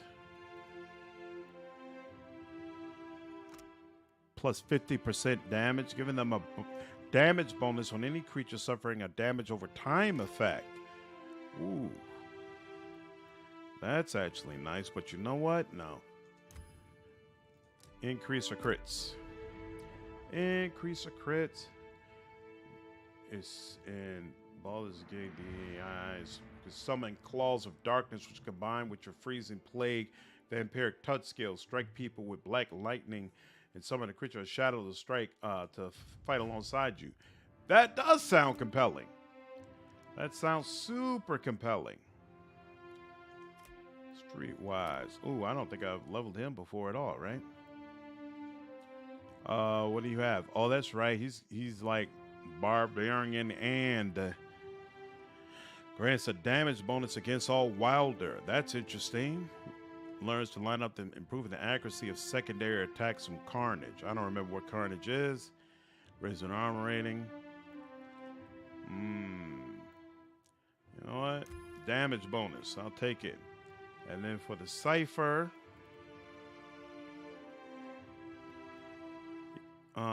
where's penetration with weapons though? Oh wait, no, here, this. It has the power regenerating focus more quickly. Greater bonus to damage. That's what I always go for. Yep. Boom. And streetwise, boom. And I could go with either one.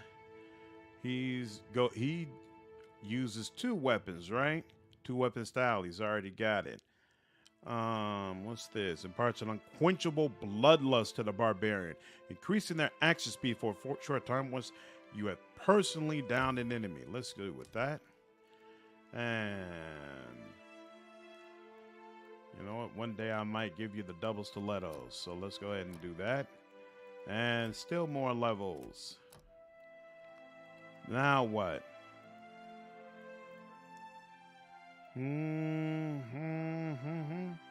This Greek can stand against all attackers. Grants a melee damage bonus when the barbarian is near 2 or more enemies, and the barbarian requires an additional threatening enemy to become flanked. By all means. So much. Wow. Pillars of Eternity is on sale for $9.99. Standard. Better get it now. I bought it on GOG, but now we'll get it on Steam. Redundant? It is redundant, but I mean, I can't say anything about it. I've bought multiple copies of the same game before. Is that what the Twitter post I put out was that either Christmas or New Year's Day was me coming across a box of the legendary edition for Dragon Age Inquisition on PC when I already had the Xbox version. But I love the game so much, I was like, let me support it some more. So wait. Oh, this is the back area. This goes up to where he is, but he said, no, keep going, right? Keep going, and there's a ship. Outside, a cold and unforgiving sea crashes against the rocky shoreline. Right, okay, so what we need is supposed to be right outside the kitchen. I know just Isn't this the room that... Oh, wait. Now over by Andra's salty bosom, Romaro hold this chest from one end of the Deadfire to the other. Any clues in there? He flips open the lid to reveal an empty chest. Seraphim doesn't seem disappointed, however. He reaches into the chest and gropes about before being rewarded by a clicking sound. A false bottom slides out from the chest, containing a single folded piece of parchment. Seraphim swipes it out and holds it to his nose, inhaling deeply. Perk tree looks interesting. Not sure if I like it, though. Probably biased with Wrath of the Righteous. Yeah, I'm a little... I've become biased towards Wrath of the Righteous, so it doesn't work quite as well for me. But what I will say is Pillars of Eternity 2 handles multi-classing much better than Wrath of the Righteous does. So there is that. Carnage lets you make attacks against everyone around you if you hit a target. Ooh, okay. I'm keen for Baldur's Gate. Personally, not a huge fan of 5e as a system, more of a Pathfinder, but Larian have yet to disappoint. Yeah, you're correct. To the 3.5. Yep. Yeah, I've learned to have faith in Larian. I don't think this is going to come off as a true Baldur's Gate successor, but I do think it's going to be a very good game, and that's good enough for me. It's like a free melee AoE if you hit someone. Nice. He disliked it so much. I used the Dark Arts melee. It tapped you with Chill Touch. Yeah, I just felt DA1's mage was way better, so the Necro left the bad taste in my mouth. Few guys already owned and bought on Steam just to bring everything to the same place. Yep, absolutely. I used to do the same thing when I was the Xbox player because I loved all the achievements. So even if I had played a game on PC, when it came on Xbox, I would buy it again because then I probably knew how to get all the achievements anyway. So I would run through the game and make sure I picked all of them up. That actually makes sense. Most of the game, I was a mage. There's a non-zero chance I'd buy Cyberpunk 2077 on Steam ahead of the DLC, despite already owning it on GOG. Yep, I understand completely. Yeah, I used to be real fanatical about double dipping and getting stuff on Xbox. I think when I finally let my Xbox go and gave it to my wife, I think I had 90,000 plus achievement points. I was pretty high up there. What does it say? Seraphin unfolds the letter, his large yellow eyes flowing over it. He clears his throat and begins to read. Dear S, that be me. I knew you'd seek me out. Please abandon the trail here. I've fashioned this predicament for my own, and I not have you lock its weight round your own ankles. Why, Damas? Why do you prefer Pillars of Eternity 2? If you find yourself imperiled, seek Udina at Magic Water. She can help. Seraphin falls silent, staring at the page for a while longer. You hear his breath catch, and he looks up, his expression carefully blink. Insight, seems there was more in that letter. Aye, there'd be a word or two more, but nothing useful to us. I could take it. You don't have to tell me. It's between you and Romaro. Seraphin smiles faintly and nods. Do you know who Udine is? I don't know Udina from Wardmage, but Magic Waters, I know like my own fucking name. When I were a wee lad fresh on the Sorcerer, Romaro would treat me to the luminous bathhouse at Nekitaka. He grins as he gently closes Romaro's chest, a hand lingering upon the polished wood. The water there shimmered like dawn on the open sea, and I, full flush with the poetic creativity of youth, called it Magic Waters. Honestly, Larian seriously disappointed me with Divinity 1. I know that's not a popular opinion, but that's the worst story I ever went through, and that's the thing I want in RPGs. They've gotten better. So when I played Divinity 1, I knew nothing about Larian, so I had no expectations. And the only reason I even bothered picking it up was because you could co-op it. And I played a little bit of my own first and figured that I could do well enough in it that I could carry my wife, who's not that great at games, but I still enjoy sitting and playing with her. And so I wasn't really all that impressed with the game, but I had a great time going through it with my wife, so it still kind of worked out. And then, of course, Divinity Original Sin 2 came out, and I absolutely loved that game. That was fantastic. Pre-buffing is awful. That's true. Resource attrition in general. What do you mean by that? More voice acting? Absolutely. Pillars of Eternity 2 has that in spades. I can see that, Dagon. I had a hell of a time getting into Divinity 1, but 2 was very fun to play. Guerrero points 1 and 3. Yep. I'm with you as well, Steel.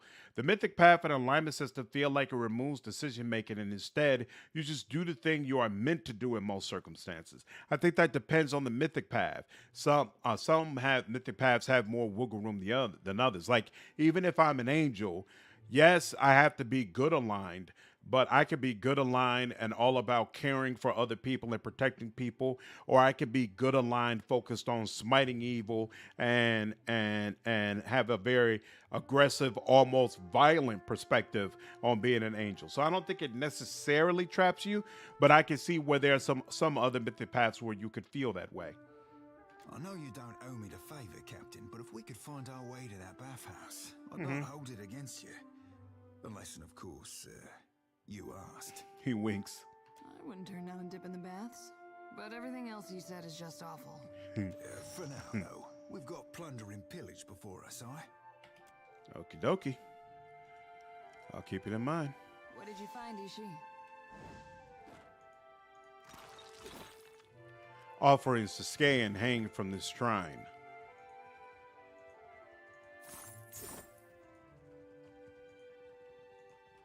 Okay. And all that's done. What is... So we are... Come on, man. Why can't I see it? Oh, here we go. So we're already at level 10. Yeah. So what is the cap? Cap is 20, right? Interesting. Yeah, don't get me wrong. Divinity 1 had the best combat until 2 came out. But story-wise, I'm not joking. There are indie shooters that have better stories. So point 1, I gave up playing Wrath of Righteous. I sank more hours into it than any game on Steam. 124-hour Grim Dawn. then 1304. But all the hotfix never stop, like a Windows 8 patch. Do I hear a mouse scritch and scratch?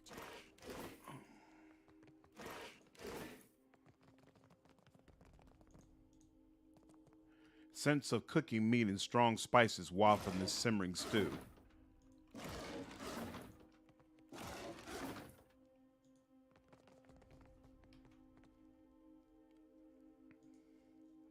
A portly woman startles at your approach. As she downswings her meat cleaver, she nearly catches her fingers. Glowering, she more carefully resumes hacking at what looks to be a slab of ribs. Who are you? And what are you doing here? Only Benwith's crew has access to my kitchens. Not that I care, really. Speak up so I can hear you. You don't care that I'm trespassing? Think I want to tattle on you? What do I care if you're looking to hang yourself? Sneak around enough where you ain't supposed to, Benwith will catch you. Carve you into chunks for my stew. She cracks her meat cleaver on the counter. I'm not looking for Captain Benwith. Farewell. All right. Can't go this way, right? Oh, I can go this way. So, which way am I supposed to be going? These are cells to the forge, armory. Wait. This is where I was before. I'm confused. Now I'm confused. Oh, wait. To the courtyard. Where's that armory thing? Oh, so this is the docks, right? So, is it these people right over here? Are those the ones that he needs me to kill? Hey. No! What in the hell? I much prefer resource attrition, meaning I don't like the way that while doing a dungeon, you need to worry about conserving spells and abilities between encounters. I much prefer the encounters being separate, like in Pillars of Eternity 2. I got you. Yes. Quiet Makes time. sense. Oh, here we go. To underground docks. Yeah, the never-ending patches that break something in the most random parts of the game is irritating. I like good resource management, but I grew up playing Baldur's Gate and Final Fantasy games, so I'm biased. And the final issue is there's just way too many combat encounters. It's part of the attrition dungeon crawl design of 3.5 Pathfinder, so it links in heavily with 0.2. Yep, I agree. That's one of the things I really liked about Solasta is that it's very purposeful and careful with the combat encounters. You don't have this endless amount. I'm definitely more so a fan of, hey, you know, that we have very specific what do you call it? Setups for you for combat. It's not just constant combat over and over again.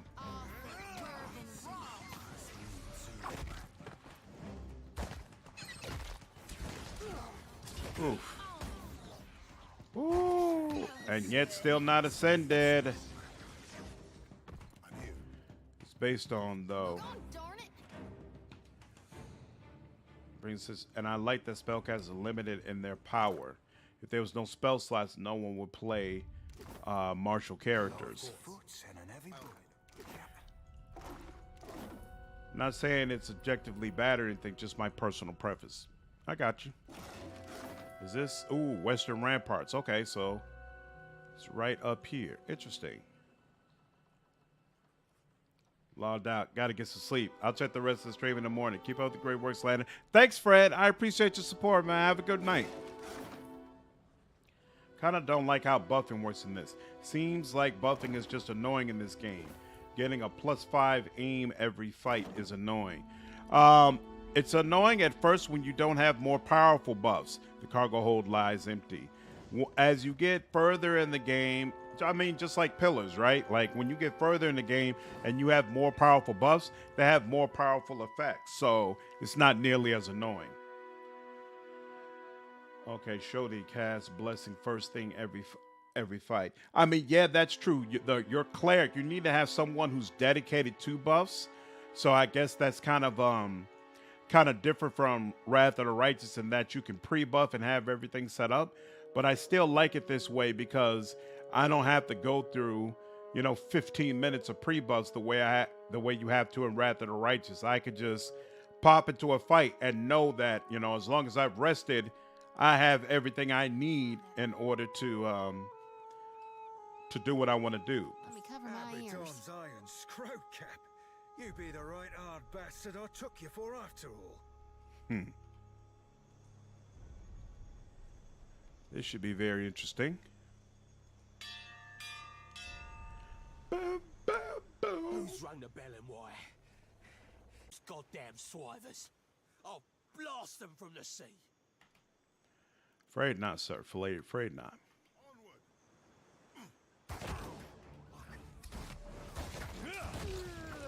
And there we go.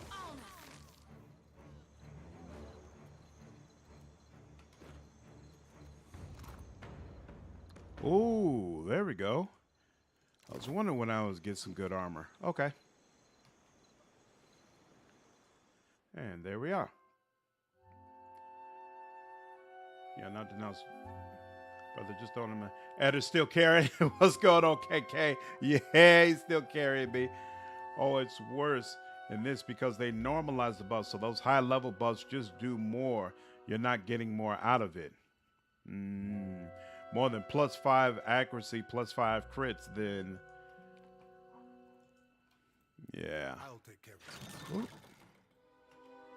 People ought to give DOS 2 credit for bringing in a lot of new CRPG fans to the genre. I think what actually happened is it just brought in DOS 2 fans.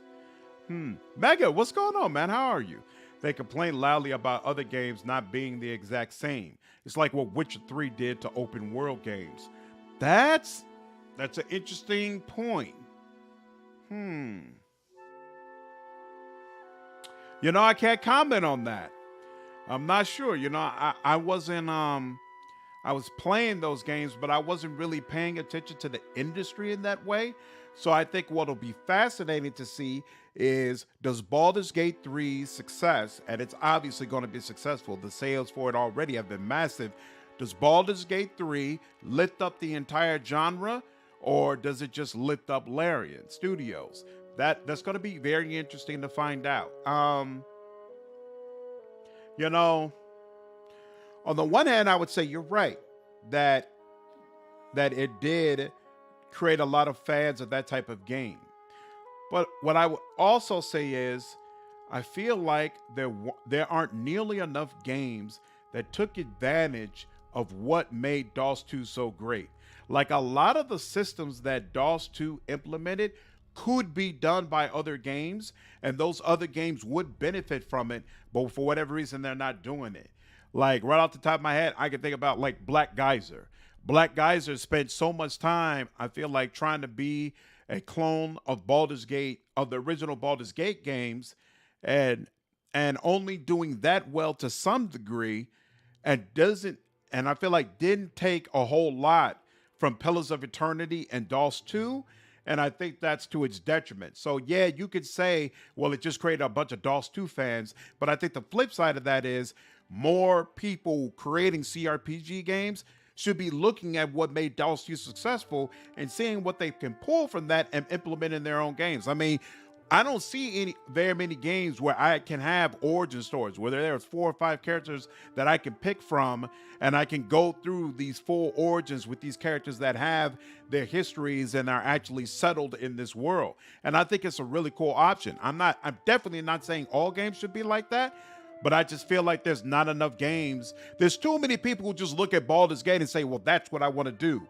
instead of having a more broad look at what actually works in the CRPG space.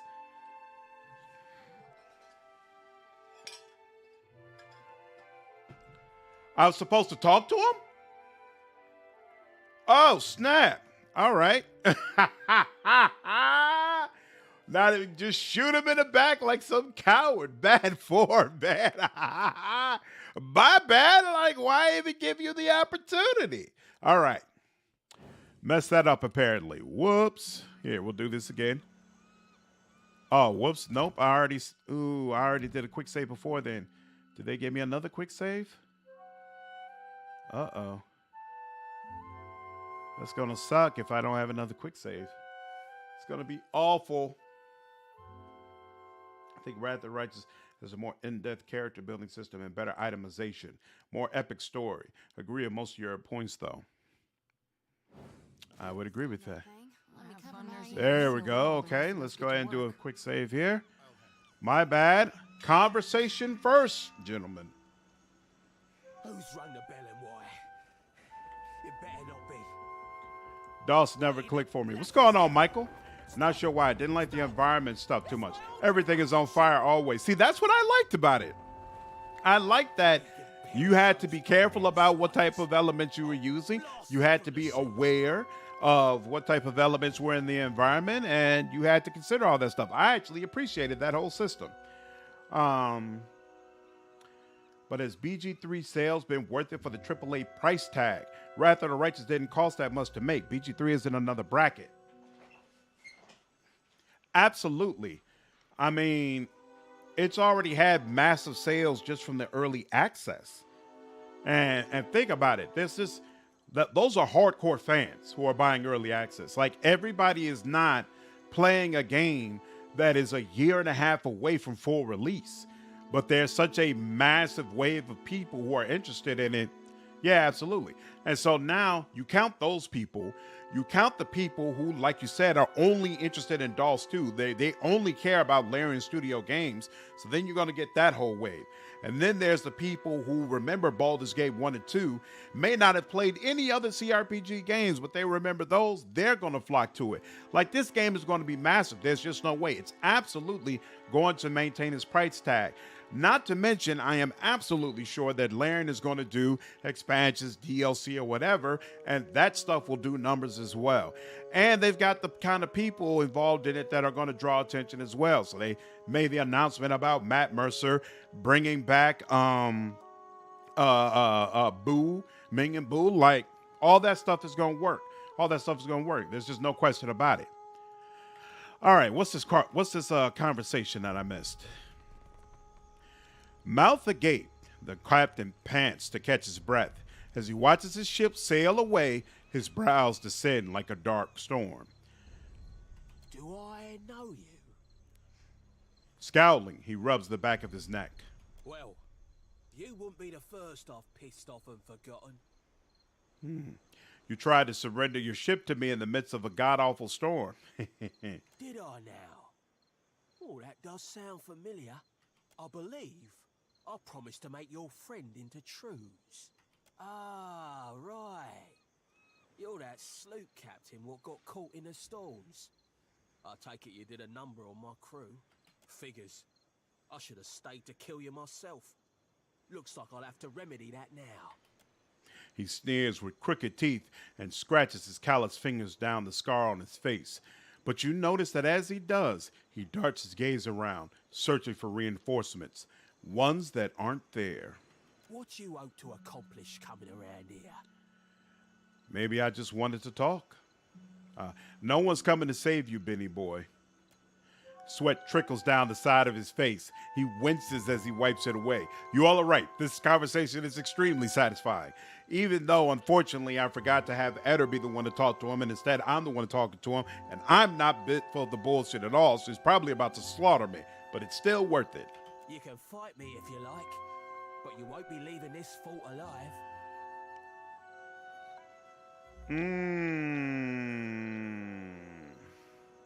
I didn't even know there was a way to leave him alive. Intimidate. Laugh wildly in his face. What, are you frothing mad? The color leaches from his face, leaving his scar stark against his skin. Slap him in the face. Oh, wait, that's athletics, though. Does Eder help me? Black hell. With a crack, his head whips to the side. Awesome, okay, Eder helps me. Blood sprays, and Benwick fumbles for his weapon. Fuck you. He drops to one knee. Crack your knuckles. Eyeing you warily, he spits blood at the ground. Even I can admit when I'm outgunned. He swallows thickly. Look, I'm not afraid, but I've no death wish. Huh! So now you can get information from him. I think it's going to lift up the genre. It's very accessible for a CRPG and has name recognition. I just hope they don't drop the ball by front-loading the first act and having a buggy last act. That'll be the question. I enjoy Baldur's Gate 3 early access, but something that drives me insane is littering the ground with 80 empty barrels and letters along with one missable item. Stop wasting my time, please. Yep. That's why I don't want all games to be like them. I like the variation. Just thinking of FromSoft, like Resident Evil 6 sold like 6 times as many units than Dark Souls did and was a failure. It's harder when you need to make 100 million to break even, opposed to 7. I'm not worried at all. They're definitely going to do fine. Nerd talk aside, how's the weight loss going, brother? As a big fella myself, I know the grind is real. Proud of you. Thank you, man. I really, really appreciate it. It's going well. I'm not having the major drops that I was having before, but I haven't gained any of my weight back. So I've been staying at a low rate. So I'm still, I'm hovering now around 30 pounds lost since I got out of the hospital. So really, really happy about it. I'm finally gotten to the point now that I'm comfortable adding some weightlifting into it. I wanted to go slow with that because the last time I went a long time without lifting weights and got back into it, I hurt myself. So, but now with the weight loss and me doing the stuff on the bike pretty consistently, I'm using some light dumbbells every other day. I'm actually, it's funny you mentioned that. I've actually started looking around online because usually I've had like a trainer or something and it always never worked. It always ended up with me stopping. So as oddly as it sounds, I think I'm better off just trying to do this myself. And so I know that you're supposed to work different different muscle groups in your arms on different days. So I'm trying to look around right now and figure out what's a program or schedule that I can put together to say, okay, these are the arm exercises I do Monday, Wednesday, Friday. These are the arm exercises I do Tuesday, Thursday. So I can make sure I'm doing it in a way where I can do it on a regular basis and not end up hurting myself. But overall, it's going well. I'm happy with it. I want to lose more weight. I want to be healthier, but I'm happy with the progress I've had so far. Hopefully you've been able to make some progress as well and try to focus on your health. Oh, man. Every party member in your group helps with the party assist mechanic, but it has diminishing returns. I think it means out of 11. Ah, okay, cool. I play Resident with a friend like 10 out of 10. Co-op experience if you're in the right frame of mind for it, like watching a Krabby B movie. That's awesome. Yeah, glad to hear. I've hit my New Year's goal of 40K loss as it closes to double digits one day at a time. That's awesome. That's awesome, man. Around 88 pounds in freedom units, by the way. That's really, really cool, man. Yeah, I'm trying to get on that level. So I want to just keep working, keep pushing, and trying to make sure I'm doing right by my body. Look up the Buff Dudes on YouTube. Positive outlook. Don't sell BS supplements. The Buff Dudes. Here, 1 second. I want to pull that up. The Buff Dudes. Okay. I will check them out. I will check them out when I'm back. Why did you attack my ship? I attack most anyone what comes across my path. You'll never know where treasure lies if you don't look. Without a Drake, though, I can't see myself preying on anyone for a time. Who's this Captain Elders I keep hearing about? You're only standing in her stronghold. She's the leader of us all. Us new bloods who chafe for Ferrante's stifling rule. Ashley, what's going on? Glad you've been able to join the stream. Hi, get a good video program like Body Beast or P90X to work out too. Both are great. I currently use Body Beast. Interesting. Okay. I've never heard of Body Beast, but I keep hearing about P90. What do you like about Body Beast? Our commander might be at sea for now, but she'll be back soon enough. Get out of my sight before I really do kill you. You know what? Let's go all the way with doing it in a way that we haven't done before. Spoken like a man after my own heart. I'll call off the ships who are hunting you at sea. And as for here, my crew will let you go about as you please. Should you need me, I'll be in Aldi's quarters. That's awesome. You all keep bringing up Resident Evil. I've actually never played a Resident Evil game before. I keep hearing about them, but I have never had the opportunity. Boom.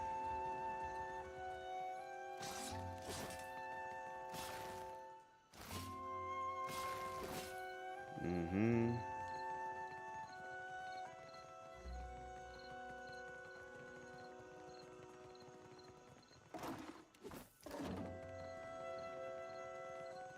Where does this go? Command. That was going to command. What does that mean, command?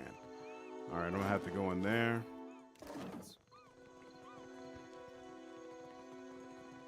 To court. What's in here? I'll have this open and I've done it. I've done it. Greetings to you, gentlemen of fortune. Ooh, Forsaken Cat. Don't worry, we're gonna leave you behind. See, that was really interesting. I'm not sure which one I like more, blowing up the piano or doing it that way. You know, I think that way is probably more satisfying because you get to speak to him directly. But then again, blowing up the piano was significantly faster. Like, it took a while to free his men, then come back to get the ship, yada yada yada. So they both have their pros and cons. If anyone likes Resident Evil, look up Ghostbleed, the biohorror. You'll be in for a treat. You should play it. Resident Evil 1 had the best voiceover ever in horror games. But of course, I felt like that. Why you not be phoning this first? I know just the thing. Before I had a channel, you know. So now I have a channel. So if I played a horror game, I'd be playing with all of you. I wouldn't just be playing by myself. So it might be kind of a different experience, you know. I'll have this open in no time. Be more entertaining for me. Potentially. Been with. Who's calling me lovesome? Does he have anything different to say? Colored pens mark various shipping routes and ports on this map of the Deadfire. Leave off it, you gut-cutting bullcock.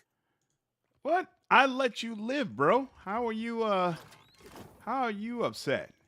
You got nothing to be upset about. I could have gutted you like a fish. Or is it because I slapped you around first? Nutshells lie scattered among the ashes at the foot of this warm fire. Or is it because I facilitated the theft of your ship? That could also be a reason. Why you're not particularly pleased now that I think about it? You know what? I'll let it go. It's fine. You could be mad. You could be upset. Blowing up the piano is funny. Absolutely. Absolutely.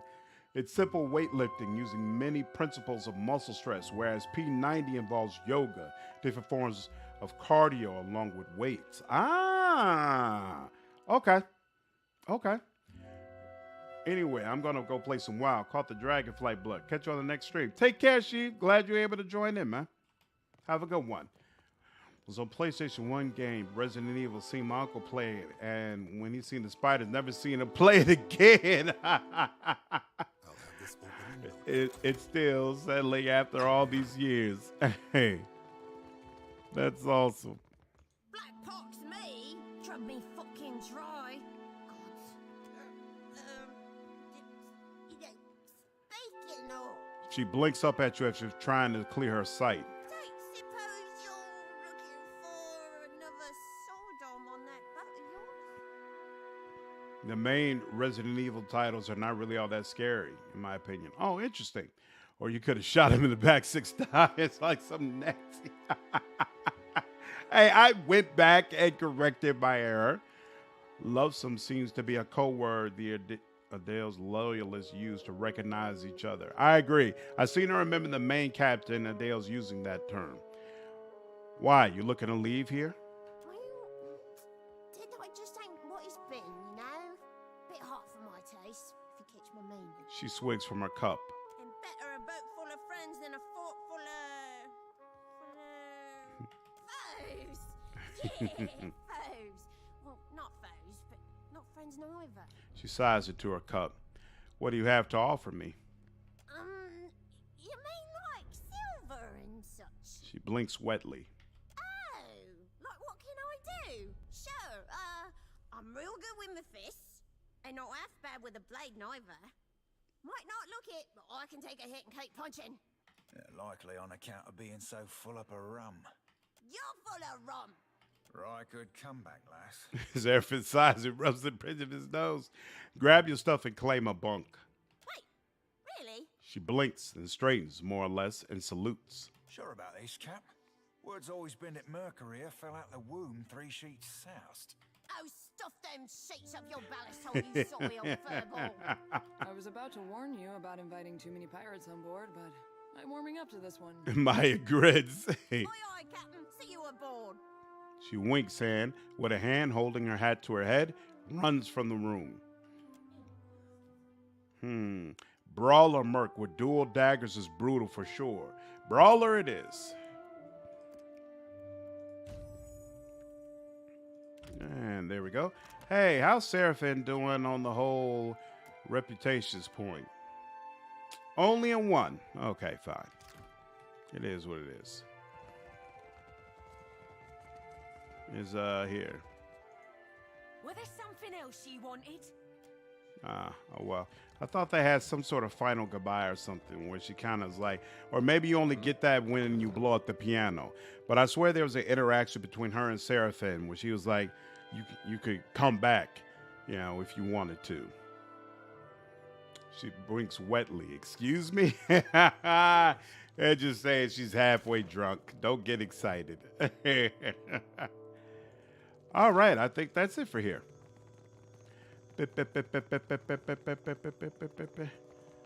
Although I don't remember. Where am I supposed to go from here? Where's old boy at? I was wondering that too. Yeah, she's just she's just getting a little weepy because she's drunk. Where is Steel Preacher? Right, we can't do anything with that. Take a run. Pacano's Observatory, Harbinger's Watch. So where's old boy?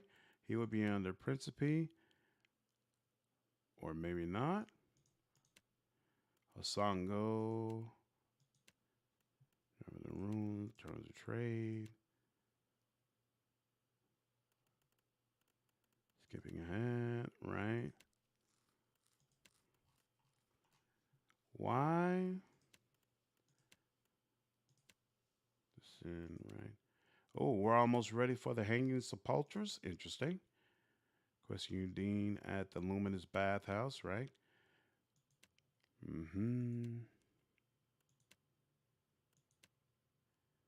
Interesting. Okay, so we've got a couple of, but I would have thought we would have received some for the pirate, but guess not. Okay.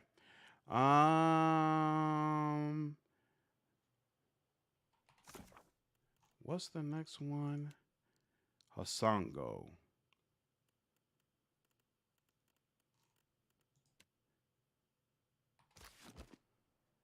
Hasongo's right here. Montekara, Tikorara. I just want to be sure about a couple of things. Around Hasongo. Okay, you know what? We'll go back to Nekataka to turn this quest in, and then we'll go to Hasanga. That's what we'll do. Boom, boom, boom. Rock Stomper. Harangi. Is Harangi one of my peoples? Something tells me it is. I think all of the named ships need to go, right? So if you got a name, you got to go, bro. Oh, and wait a minute. Let me also switch my Do they judge you based on your flag? Like, will some ships automatically attack you if they see you as a pirate or something like that? That's why I'm just going to go with Deadfire, the Deadfire company logo, just to be... I was about to say, why aren't you moving? Let's go. Let's make it happen. Whoa, whoa, whoa, whoa, whoa. What's this? Well-weathered Cormio? Why is it going like this or like that? The well-weathered Cormio. We're gonna let you go. Ooh, wait. Abandoned village. The old PlayStation games are just polygonal, and the voiceover is so cheesy that it's not scary. Plus, you're dealing with slow zombies most of the time, so even Resident Evil 6 is mad at me. Love them, but besides a few jump scares, I was never scared playing a Resident Evil game. Resident Evil 6, what if John Wick fought a zombie T-Rex? Japan and its weirdness. Okay. Awaken, what's going on, man? Interesting. Okay, so that puts it in a different context for me. I'll keep it in mind. I don't think so about the flags. I don't remember it making a difference outside of using a Principe flag to get into the Fort Deadlight. Okay, cool. And C9 lost old boy. Oh, well. All right. Here's what it is. Novice captain.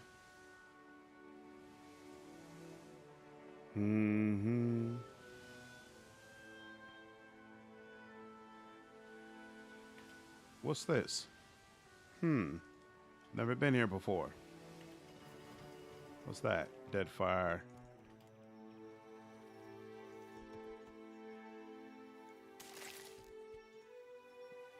Howling Jewel. And that looks like some people attack you on your flag, but most don't care. Oh, okay. Oh, I still haven't rested. The desert wind carries a sibilant susurrus to your ears from the canyon ahead. Punctuated by cracks and pops, it reminds you of eggs on a hot pan or fire in dry brush. The low growl that accompanies it, however, raises the hair on the back of your neck. Perception, listen carefully. Ooh, send Ishiza the scout. Maya nods to you and raises an arm. Ishiza takes wing, streaking into the sky, and soon he is nothing but a small dot circling above you. He returns a few minutes later, alighting on Maya's arm. One Drake and a handful of Zarbs. We can get the drop on them if we're careful. Who's a good boy? Maya tosses Ishiza some meat from her pack. Perception, listen carefully. The sound resolves into a rhythmic chittering, slowly and cyclically rising and falling. It sounds like a chorus of voices, inhuman voices. Continue cautiously forward. You carefully enter the desert canyon, keeping to the shade cast by tall standing stones. Ahead of you, a group of Zarbs chant, hopping back and forth on skinny legs, shaking their spears. Nested between them rises the black, leathery form of a drake. The creature's wing rises above it as it tears at the corpse of a boar at its feet. Continue watching. With a mighty twist of its muscular neck, the drake tears the boar in half. It rises up on its legs, lifting its head, and swallows the back half of the boar whole. The lump of the animal visibly travels down the reptile's throat. One of the Zarbs hops forward. It tears its feathered headdress from its head and tosses it aside. It drops its staff a moment later and spreads its arms before the drake. The large beast peers down at the Zarb, then, with a flash of movement, eats the small wilder in a single bite. The other Zarbs cheer, banging their spears against their shields. Sneak, use the distraction to sneak closer. You move quietly from stone to stone, entering the canyon without drawing the creature's attention. Well, I mean, that's a series where a man had a fist fight with a boulder. I don't think it's ever that serious.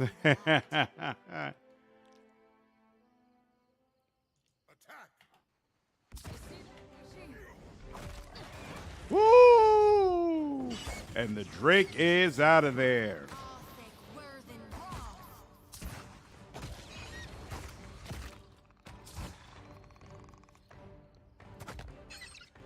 Bam, bam, bam.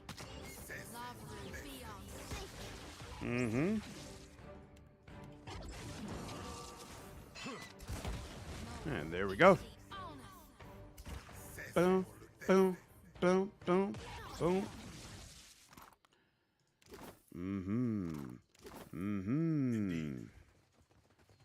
Excellent, excellent.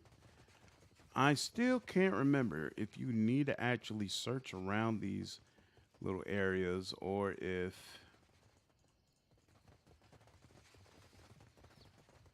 Lord Billy and Southern 20 to the spell chance never gets old. I agree. She did a fantastic job. Fantastic job here. Okay. Not too bad. Cleared that out. Ooh. You received an important missive from Captain Ferrante. Oh, okay, that's how you get the follow-up for this. Oh, and he's in Dunwich. Oh, nice. Dear Watcher, I find myself in need of someone with your particular brand of talents. As our last business transaction went so grandly, I appreciate the opportunity to hire you again. If you are interested, please convene with me in Dunwich. To our fortunate proceedings, Captain Ferrante. Awesome. Okay. Then I'm gonna go to Dunwich next, actually.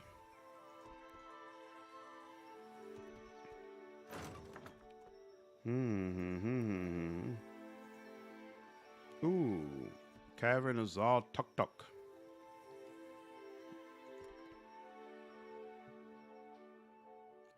Bones crunch underfoot. Strewn across the sand are skeletons half buried in wind-blown dunes or lying bleached and baking in the sun. The corpses still wear the tattered remnants of their clothing, their packs tangled in their limbs. Worms circle like vultures high above you. The sand is strangely lively here. It dances as if caught in a breeze, but there is no wind to stir it. Several piles of grit rise above the dunes as suspiciously orderly mounds. Use a ranged weapon to test the sand mound's reaction. The mounds of sand whips itself into a small storm. It rakes across the dunes, and its outbursts awakens the mounds of sand beside it. Together they rise from the desert as swirling cloud and bear down upon you en masse. Awesome. Sydney always seems to have good writers. Everyone played Tyranny? Oh, yeah. Big fan of Tyranny. Big fan of Tyranny. It's very unfortunate that we might never get a sequel. Very unfortunate. It's one of the things that I hope comes out of Avowed hopefully being successful. A true sequel for Tyranny. Due to more people realizing how great that game is. Ooh, whatever mine did, it shot and then went to the other person as well. That's rough. That's rough. Ooh. And hit it while it was on its way down. So unnecessary. Ooh, that skeleton was just hanging around. I shall. Excellent.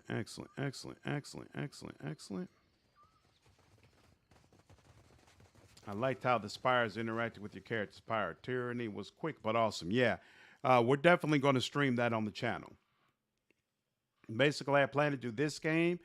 Then after this game, we're going to do Divinity Original Sin 2. Then we're going to do Baldur's Gate 2. And then once we finish that, we'll circle back around to Tyranny. That's my current plan. But of course, there's also, the games that come out that the new games that come out that I want to stream in between there. But that is the set plan that I have so far. Shadowrun is after Tyranny. After we finish Tyranny, we do the Shadowrun series. So I think based on our conversations, I'm only going to do the second and the third one. I'm sorry, let me take that all back. I'm going to play a little bit of the second one first to make sure I feel like it's a good game for streaming that I can reasonably expect people who come in are going to actually enjoy. If I feel confident after an hour or so that, hey, this is something I can stream and people would actually enjoy watching me play it, then I plan to do the second and the third. Might not do the second and the third back to back, though. We might play the second, and sooner or later, I want to, by that time, I might be interested in Wasteland 3 playthrough. So I might do the second one, Wasteland 3, then do the third one. We'll see. We'll see how it goes. You come upon the opening to a small cave. Putrid gust of hot air burp from deep within, and you hear the faint chitter and hiss of Zarbs in earnest conversation. Enter the cave. Your boots crunch through a drift of brittle bones as you creep into the Zarb lair.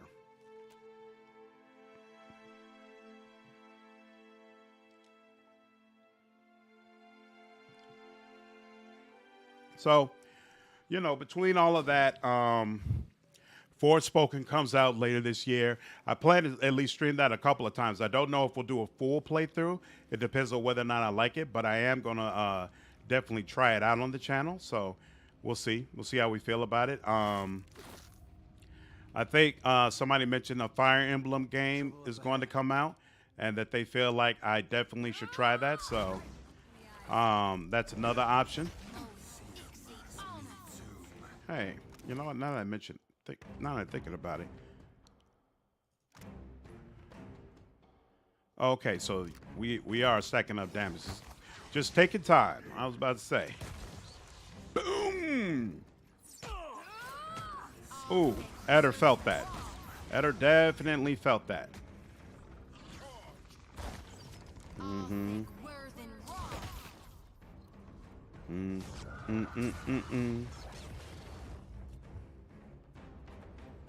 Excellent. Boom, boom. Ooh, special shield. Still is a bond.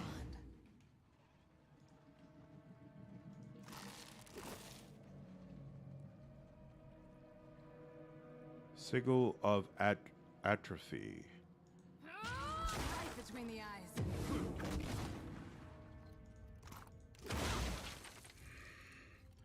That was dumb.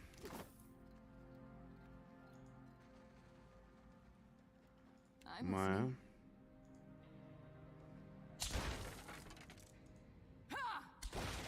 There we go. Make sure we're not caught again.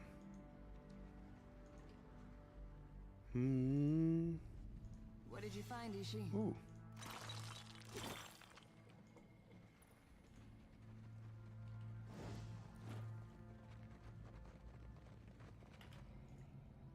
I'll take care of this. Boss Page, what's going on, man? How are you? From between the bars stares a frail and sickly Zarup.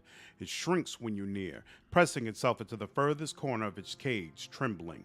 Around its neck are the remnants of a bedraggled feather crest. Paint is smeared across its face, but the paint is old, flaking. It hasn't been reapplied in some time. The Zarup's regalia tells you they must have been an important figure in the tribe, perhaps a high priest or a mother, but its condition makes clear that those days are long past. What happened to you? The Zarup watches you with an unreadable expression on its face and says nothing. Mechanics of strength. Break open the cage. You deftly pop the poorly crafted lock off the cage. The Zarup scrambles to get out of your reach. When you make no move to capture it, it stares between you and the open cage door, blinking rapidly. It tenses, then bursts out the door.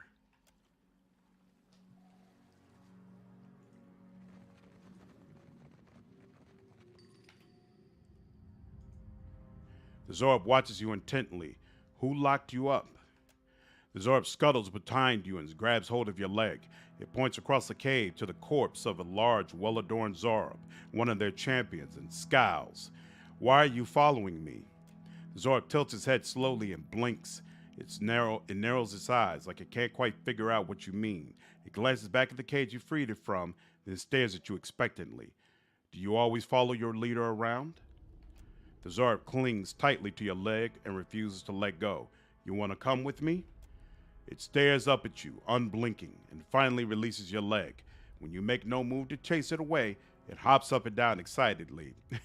Eder, it's not an animal. They're sentient, talking creatures. Come on, bro. Why does this trigger animal kindness? That's rough. That's rough. All right.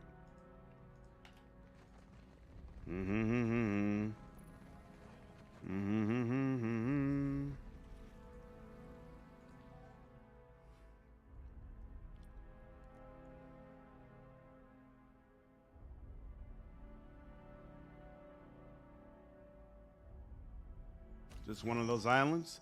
Ooh, you will receive an important missive from Captain Aldane. Read. So, you had your little run-in with Ben, and then you dragged it to my doorstep. You could have wiped your feet before you stopped in, but I digress. I know what you did, and I know who you are. And unlike my unfortunately blockheaded second-in-command, I recognize a threat when it smacks me upside the head. So, this is me, Captain Aldis, commander of the goddamn New Blood Principe, leader of the second largest fleet of pirates of the God's fucking Deadfire, inviting you, a terrifyingly powerful and strange watcher, to come and meet with me under the strictest parlay at Fort Deadlight, which is to say, I promise not to gut you when you arrive for dinner and drinks. Looking forward to having a little heartside chat. I would like to offer you a partnership of the most glorious and goriest variety. I scratch your back, you gut my enemies from hip to jaw. We laugh at their deaths over a bottle of the finest rum. Oh, and when you come, bring some candied nuts. Your newest and dearest friend, Aldiz. P.S. This is not a trap. Nice.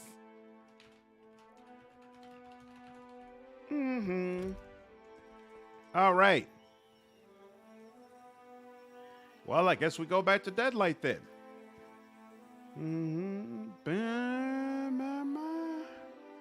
Hey, I just realized we're getting low on water. Let's not do that, shall we?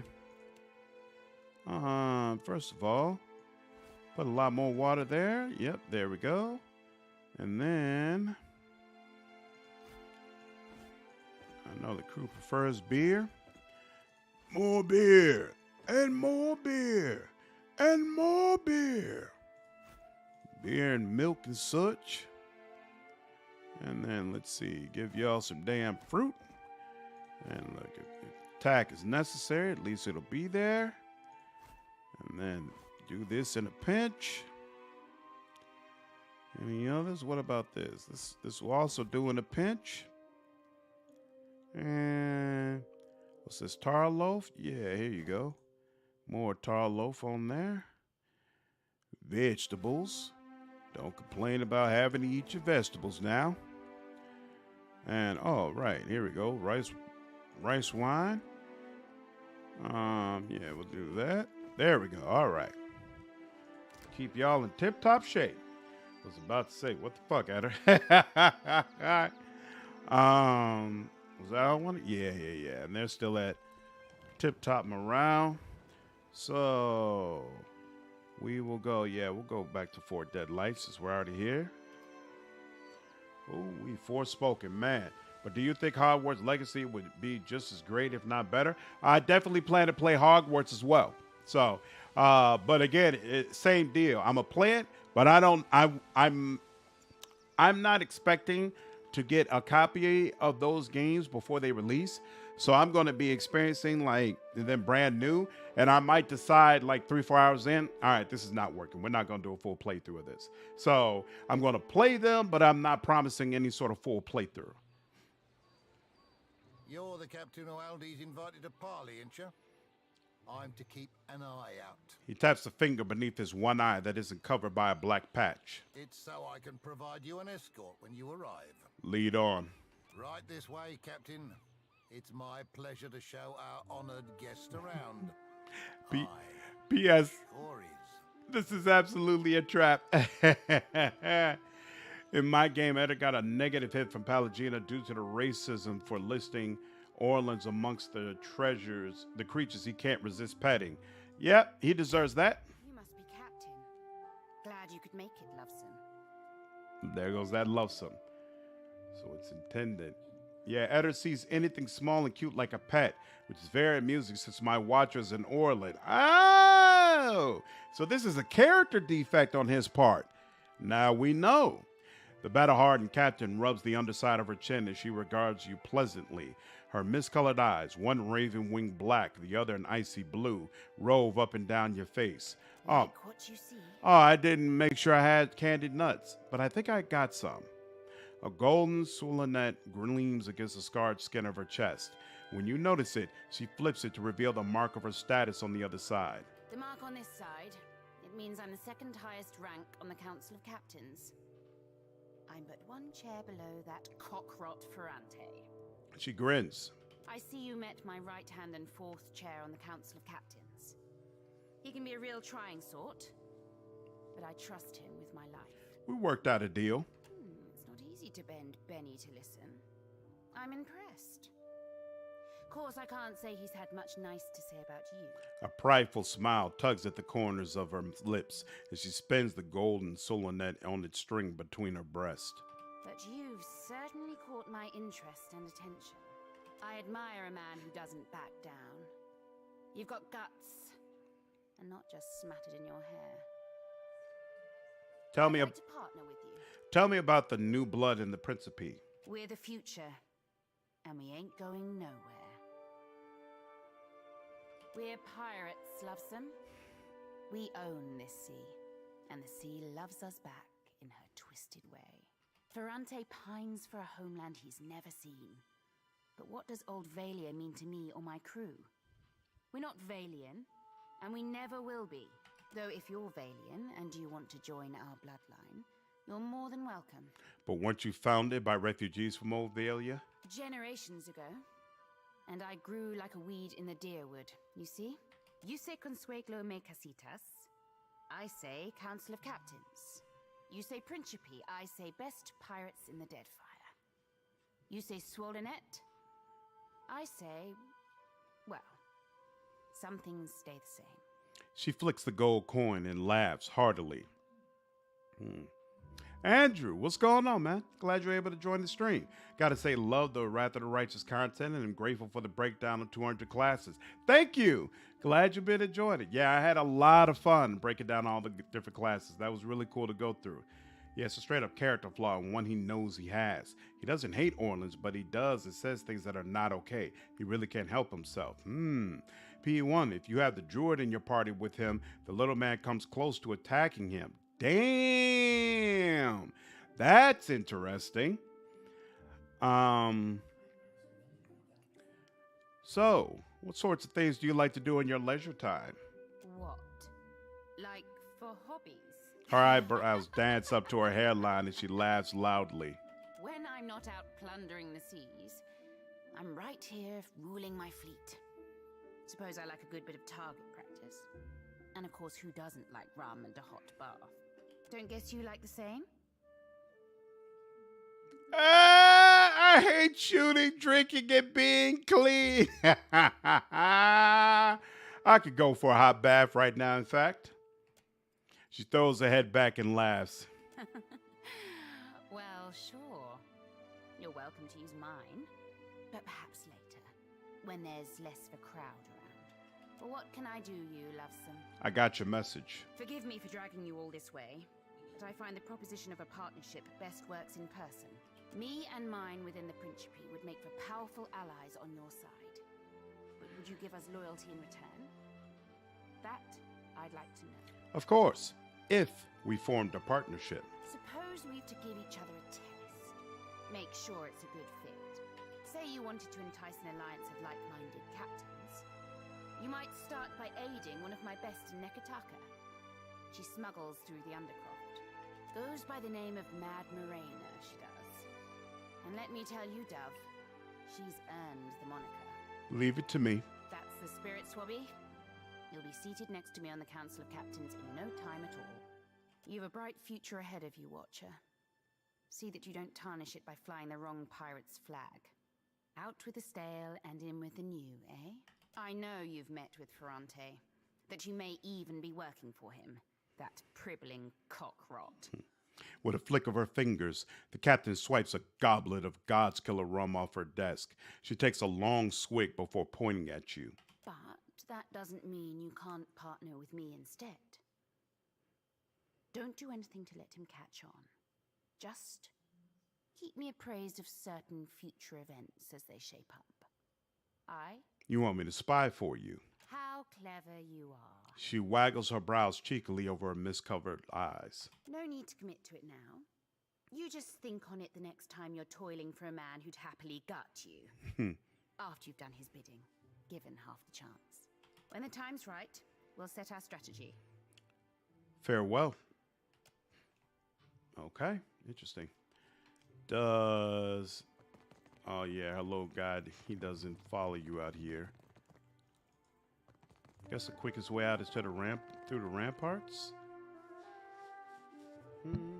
From the wiki, Edder can't be romanced, and if the Watcher tries and is an Orlan, he will cite his inability to overcome his racial prejudices as a reason for turning the Watcher down. That is messed up. That's so messed up. Damn. Wow, the dark side of Edder I never knew. That's crazy, but I actually really like that they put that in there. Like in every other way, he's such a wholesome dude, someone you'd love to have a beer with, but deep down inside, he is straight up racist as hell. Damn. I like how they handled it. You don't get racism in games that's like that too much. It's usually just, I hate X people, not I was raised wrong and I can't get over it. Right? Right? That is so much more effective and real. Like, most people are not racist in a cartoonish type of way. Like, damn, that's crazy. That's very, very interesting. Ironically, I make it that makes me like him as a character more. That storm's too close. I don't know what's up with those storms, so I'm avoiding them for now. And definitely not going over there.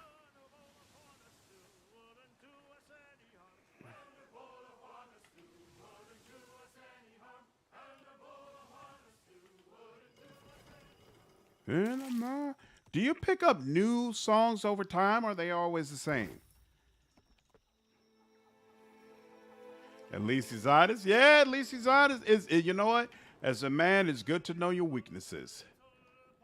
It's always good to know your weaknesses. Ooh, slavers. Dour old foreign. That sounds like an actual name. Ooh, I didn't plan to face both of them. James, what's going on, man? How are you? I just woke up and remembered to like the video. Yeah, like the video, please, if you're enjoying the stream. I appreciate y'all. I am so terrible about reminding people to do that. I really should be manually asking people to like the stream. I have to do a better job of that. Ooh, I never noticed that they could jump over like that. That's actually really freaking cool. Bam.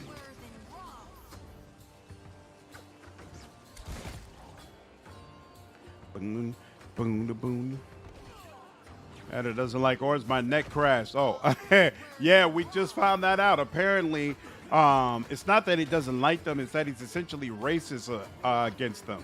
So he considers them more like animals than people. So if you try to romance him in Pillars of Eternity 1 and you're in Orland, he'll basically remark that there's just no way possible because of the predispositions that he has. So this came up because there was a Zora who was caged, and I freed it. And once I did so, it wanted to join me. And so I found it, and when I allowed it to join me, I got a positive reaction for Eder, and it was specifically because of the animal kindness. So I remarked that that's kind of messed up, that this sentient being who can speak, you feel like me taking it is the same as taking an animal. And then somebody found that, hey, this has actually been his thing since Pillars of Eternity 1. Crazy.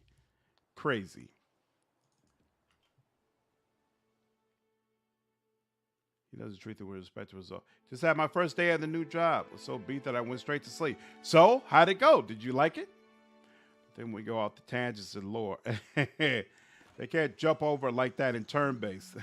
At least not on PS4. Man, I'm glad they can, though, when you're playing in real-time pause. That was actually pretty cool to watch. Ooh. Nope, we got to go back. Who am I going to let go? Damn.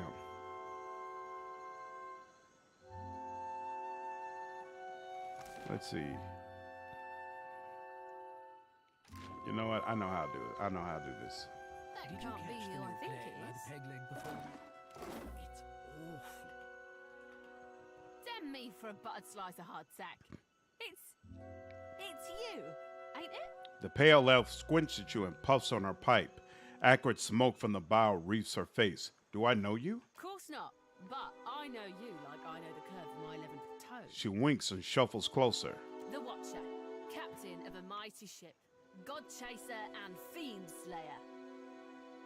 Must be expensive sustaining a reputation like that, eh? She rubs her fingers together. I'll keep it quick, see? If your little dinghy has got some chase in it, I've got a list of captains with a black mark to their name whose ships need a quick scuttling. And I'm in the market for a scuttler. She sticks the pipe in the side of her mouth and grins, showing a mouthful of yellow teeth. You offer me a bounty? Where do I start? You read me like a book, you do. Then let's talk business, eh? She cracks her knuckles and grins.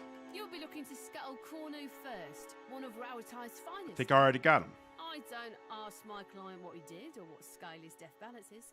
Safer to keep questions in the hold. Loved it. I got assigned to the committee that I wanted to be assigned to. Feels like being in the room where it happens. Ooh, that's awesome. That's awesome.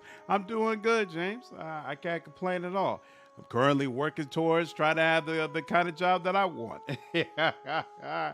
It's like an all-powerful being in Marvel. I can't remember treated all lower forms, including humans, like that. Kind, but it was extremely demeaning and racist. Was that the Beyonder? Can't remember. I know what you're talking about, though. Fun fact, dolphins also can technically speak. They have specific noise they make for specific dolphins, i.e. names, so they might have an actual language. Wow! That's wild. That's wild. Is that why they use them so much for the water tricks and things of that nature? It's easier to teach them that stuff because they understand? That doesn't narrow it down as much as you think. Hope that don't make you skittish, none.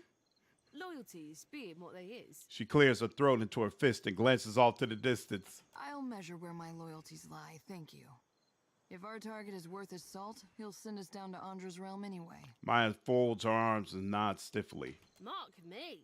But the bird lass thinks she's true-born principe, she does. Udita doffs her hat to Maya. I've already dealt with Cornu. Hope the Navy doesn't trouble you none over it. They tend to hold a grudge. Shrugging, Udita passes you a pouch of coins. Hey, you're better at this than I thought. You open to more work and more coin for your trouble? She puffs on her pipe and leans in close. What bounties do you have available? Your next target is Kuaru. Think I dealt with him too, right? With a black mark on his name. Or maybe I saw him and didn't deal with him. Outlander ships like floating game ready to be harpooned. I'll take the bounty. I knew you would. Udita winks. Kuaru helms the junk Kamat O Ngati and lurks on the outskirts of Kua Urikuhu island chain, east of Nekataka. Good hunting, Scuttler. Farewell. Green Menace? That I did. Made me want to poke out my eyes. A large Amua sailor sits on the docks, broad shoulders hunched forward, back bowed. When he shifts, his blue-green skin ripples over his hulking muscles. Ain't no cruel eye of me. What good's a pirate who can't see? Forget navigating by the stars or shooting a pistol. I can't even swing a sword accurately now. You can talk about Galactus. He's the most famous, but I wouldn't call that racism. I call that him being right. Basically. No, that opposable thumbs, the world will be in a much better place. It may be 2 a.m., but I need dinner. Gonna warm something up. Be right back. No problem. Galactus' story is sad. It is? Why you say it's sad? Have a pity and toss me a pie, will you? Get 5 copper. Here you go. Andra's blessings to you for sharing, sailor. What's your story? Is this what my life boils down to? A moment of entertainment for others? He sighs heavily, big shoulders hunched. I was a bosun not so long ago, and a damn good one at that. But I took a shot to the face, see? Then I took an arrow to the knee. He waves one massive hand in front of his sightless eyes. Didn't lose much skin, but the flash burned out my eyesight. I can't make out so much as a blurry shape more than a foot away. Makes me right useless on a crew now, don't it? No one will have me for work. Someone will have you, don't worry. Who are you two? You find a woman of early middle years dressed fine if dirty, armor adorned with bright purple piping. A pair of long scars bisect her brown jaw. Though she stands at ease, her nervous energy thrums through her. Fair day, traveler. She grins broadly, a joyful twinkle lighting her eyes. Anything I can do for you, just say the word. Tell me about yourself. Lady adventurer at your humble service. I was born in a deer and raised in the field, and there's nary a crevice of this archipelago I haven't seen. Mm. Being born at the dawn of the galaxy and having to eat planets to survive, you and rate the average human is important. I've never known how old Galactus is. Is he supposed to be like basically the beginning of the galaxy? Don't dragons in D&D technically do the same thing? They're all kind of like humans are okay, but they're not dragons, even the good ones. Yep. They're freaking dragons. Exactly. Galactus is a very tragic character. He pretty much hates his existence. That and the constant starvation and the loneliness. That's very true. But it's more like they're waiting for them to grow up as a whole. Interesting. Is there ever an arc where Galactus gets out of his situation? The living lands most off, but the Deadfire as well of late. And my goodness, if you think the Deadfire's wild, I must say, it's no more thrilling than a Lady of Luxury's afternoon luncheon in comparison to the glorious madness of the living lands. Being a cipher's come in quite handy, I'll tell you that. Do you often get into trouble then? Oh, dear me, yes. Can't seem to avoid it. Not a lick of it's my fault, of course. It's the university. Always sending me to the most dangerous corners of Eora, the skimps. If I didn't know better, I might say they were trying to kill me. There's not other way to rid themselves of a tenured professor, after all. She laughs. Get any good stories out of it, at least? Oh, aye. Some you wouldn't right believe. Like the time I lost part of my ear here, see? She pulls her hair. She pulls back her hair and shows you her mangled ear. It looks like something's had a good chew on it. Lost an entire research team along with the ear. Rather a long day, that was. My colleagues have implied I might be cursed, but I can't say I much agree. Oh. Interesting. So he is supposed to be that old. Galactus can't get out of his situation. He's a prime element of the universe. Him not being there will cause a major problem. Huh. Orsic, what's going on, man? How are you?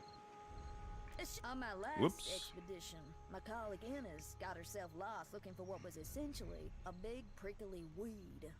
No medicinal use at all. I found her, though. Mostly intact, even. A blessing from the living lands, I call it. Aye. But I do go on, don't I? She laughs gaily, a hand splayed across her chest. Could you teach me what you learned in your time exploring the living lands? With pleasure. Teaching is my specialty, after all. I'm gonna pack your brain with so much knowledge, you're gonna have a headache for a week. All I need from you is 3,000 copper. How does this work? Does it give the bonus to the whole team? Or is it bonus to you specifically? In case it's me specifically, let me have her be the one having this conversation. Keeping up with your brief. Anything I can do for you? With pleasure. Teaching is my excellent. Let's get down to business, shall we? She starts first with the practical training, how to move silently through bush, when and how best to hide, and how to step is to muffle the sounds of your feet. Satisfied, she moves on to a high-level explanation of various theories of knowledge. She seems to have quite a passion for epistemology and goes up for an excruciatingly long time before at last sending you on your way. So, Kai's training. Where's him? So yeah, it's only gonna apply to him, I think. Interesting. All right. When he destroys, he also creates something somewhere too. He's like a force rather than a person. Interesting. Care to hear a tale? He rubs thoughtfully at the stubble along his jaw. Well, tell me about yourself. I was born to a family of merchants on the Pearl Coast. I was a restless boy, and my feet took me to the Valen Republics when I came of age. As Carlos speaks, his previously strong Valian accent begins to fall away, and his voice takes on the characteristic twang of the deerwood. I learned of the power of geography and language at my father's knee, and those skills proved useful in the republics. I had many successful years as a merchant, and then I made a mistake. Only the PC can interact. Okay, that makes sense. Pillars, such a good game. Mira, what's going on? How are you? Yeah, I'm really enjoying Pillars. Gives you a small smile and an easy shrug of his shoulders. I joined up with a company based in Girara that traded in beautiful weavings. But they were ill-gotten gains, forcibly produced by a weaver the company kidnapped named Bonisetta. I didn't learn the truth until it was too late. And when our crime was uncovered, I was exiled from the Republics. That's a shame. Indeed. But I should have asked better questions of my employers. And now I'm here, kicking my heels in the Deadfire, where no one knows my name and with few prospects before me. I would like to make amends to Bonisetta personally, but it seems a distant possibility. Ah, well. I learned my lesson. I won't be played for a fool again. Why do you speak like a Valian? It is good to blend in. All the better to observe the business of those around you. Yes? He winks. Can you teach me what you learned in the Valian Republics? Ark, you listen to my tale. I suppose I can do that for you for 3,000 copper? Here you are. Well done. He smiles. He shows you a trick for lifting a man's coin purse from his belt. Between demonstrations, he also gives you tips for negotiating with even the most hard-headed of merchants. You thank him and turn away. Just as you're about to leave, he tosses a coin purse to you with a laugh. You nearly forgot something. Mira, thank you. I appreciate it. Really hoping for more RPGs like this. It's such a shame they aren't more popular. Oh yeah, that's the plan. We were going through the litany of games I plan to play. So after we finish this, I actually plan to do Divinity Original Sin 2 next. Then I'm hoping we'll do Baldur's Gate 2. I definitely, of course, plan to play Baldur's Gate 3 later on this year. I want to do the Shadowrun series, and I want to do Wasteland 3. So lots and lots of great CRPGs on the horizon for our next few streaming sessions. The coin purse he tossed you is your own. You learn Carlos training. Okay. Well, thank you, Carlos.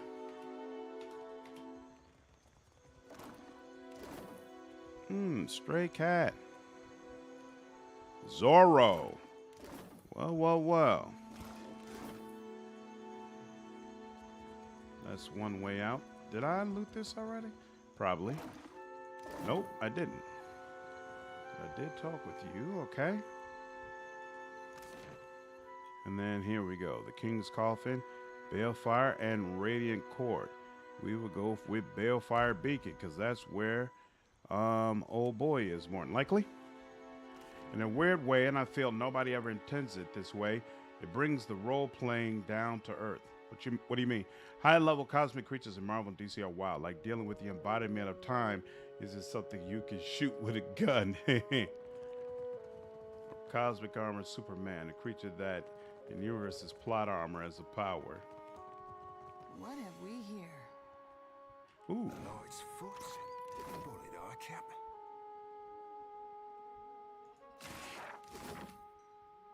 Yeah, I never remember. What is SEK? What is the name of that currency? DOS 2 rekindled my passion for CRPGs and RPGs in general. So it's interesting you say that, Orsa, because we were just having a conversation about that earlier, asking the question, did DOS 2 create more CRPG fans, or did it just create fans of DOS 2, and fans of Larian? So you're saying that playing DOS 2 made you more of a fan of CRPGs overall? Or you say rekindled, so maybe you were already a fan, but maybe have kind of fallen out of love with it, and DOS 2 made you want to get back into it? Swedish krona, there we go. Okay, so it's Swedish currency. Interesting. Much ado to you, Casita. The captain flourishes a sweeping bow. When he bends forward, a golden swillonette slips from his collar to dangle on the end of its chain. As he tucks it away as he straightens, but not before you notice the etching on its front side. It marks him as the third chair on the Consueaga Mes Casitas. A word of advice. Guard your back in dunnage. You have not yet carved a name for yourself or your crew. Yet you choose to swim in a sea of sharks. Should one take a bite, the Consuelo will not intervene. Shells enriched in ketchup. Hey, I'll take it, man. Whatever y'all got to give, I'll take it. It's all good. Yeah. 3. When you say, does anyone have a Warlock in Solasta, what do you mean? I did stream the new Solasta DLC for about 3 hours on the channel, and during that stream, I created a Warlock as one of my party members and used it in the game. But I haven't finished a full 20-hour, session with a Warlock in the game, if that is your actual question. Elsewise, how might I be of assistance? Tell me about the Consulega Mescasitas. Yes, our council of captains. He tips his head toward the semicircle of elaborately ornate chairs aligned on the other side of the room. There are 7 seats on the Consuelo, each occupied by a high-ranking captain within the Principe. Seat holders convene to vote on a variety of issues concerning the Principe's well-being. To claim a seat, a captain must have substantial backing and sufficient power, both politically and physically. Ferrante, the last Marcheso, holds the highest-ranking seat because the most ships in our entire fleet have pledged loyalty to his flag. 3, in the first 3 or 4 hours that I played the game, no, there were no interactions with the patron whatsoever. And in a game like Solasta, I would not expect that there are any actual interactions with the patron. Solasta is not that type of game. As you can guess, the Sea Wolf, Aldis, commands the second most numerous fleet of ships. As such, she is the second chair, and I am the third. Why are you bummed out, Dega? He rolls his head on his neck as if to work out a stiff muscle. Perhaps you would like to attend the proceedings when the Consuelo next convenes. I don't know what you mean by weird weapons, but they have already said that there will be unique weapons, and some of them will be based on weapons from other parts of the lore, which I assume means the books. You have my ear, Casita. Of what do you wish to discuss today? Why do you speak like a Valian? The captain arches a dark brow. Now on to BG3. I wouldn't get too excited about BG3. I did now, mind you, I did this full playthrough when the early access first released, but I did a full playthrough of BG3 early access as a Warlock. I never spoke to my patron, so if that's what you're looking for, I met Ferrante decades ago. Many years I sailed as his first mate before building my own humble fleet. Anti-plant grenades? Are hostile plants plentiful in Warhammer? With an affected shrug, he sweeps a hand to indicate the room. When in the Principe, do as the Valians do. Unless, of course, you have no care for tradition or the continued sustainability of our way of life, like some filthy new blood. Yeah, sorry to bust your bubble, 3. I mean, of course, there's been a ton of patches since then. A ton of changes have been made. So in the current version of BG3, maybe you talk to your patron, but I don't think so. I don't think so. But that doesn't mean you won't be able to talk to your patron in the full game. And the only reason I don't think you're able to talk to your patron is because everybody was shocked when the footage was shown of the paladin talking with the Oathbreaker, the guy who's in charge of their oaths. Like, you could talk with the guy who's in charge of your subclass. It really came off as if that was something unique that they hadn't seen in the game before, which makes me think you haven't been seeing that with the Warlocks and all the subclasses they could play. So, just pounding down pulled pork, sweet potato, and cider. Woo! Nice. 3, I streamed about 2 or 3 hours. If you're talking about the latest update of Baldur's Gate 3, I streamed about 2 or 3 hours of it on here. It's in my live playlist. Meeting your patrons is high level Warlock. Just started playing BG3 last night. 3. I don't believe this would be the Warlock companion has multiple interactions. Yep. The only time I'd expect interactions with Warlock patrons is in tabletop. Probably would play him as a PC. Yeah, he's the Warlock guy is definitely who I'm going to be playing first. Is there someone or some place I should avoid while in Dunwich? You may have noticed a divide between old blood and the new, by which I mean those who descended from or otherwise hold old Valia in grand esteem. People just hate trees. Interesting. Okay. And the varied enough and uncouth recruits we have since brought into the fold. I assure you, the latter was supremely by necessity, though perhaps I'm ill-equipped to throw stones. As a casita of some repute, you will be most welcome in the king's coffin. But you should watch yourself throughout the radiant court. Farewell.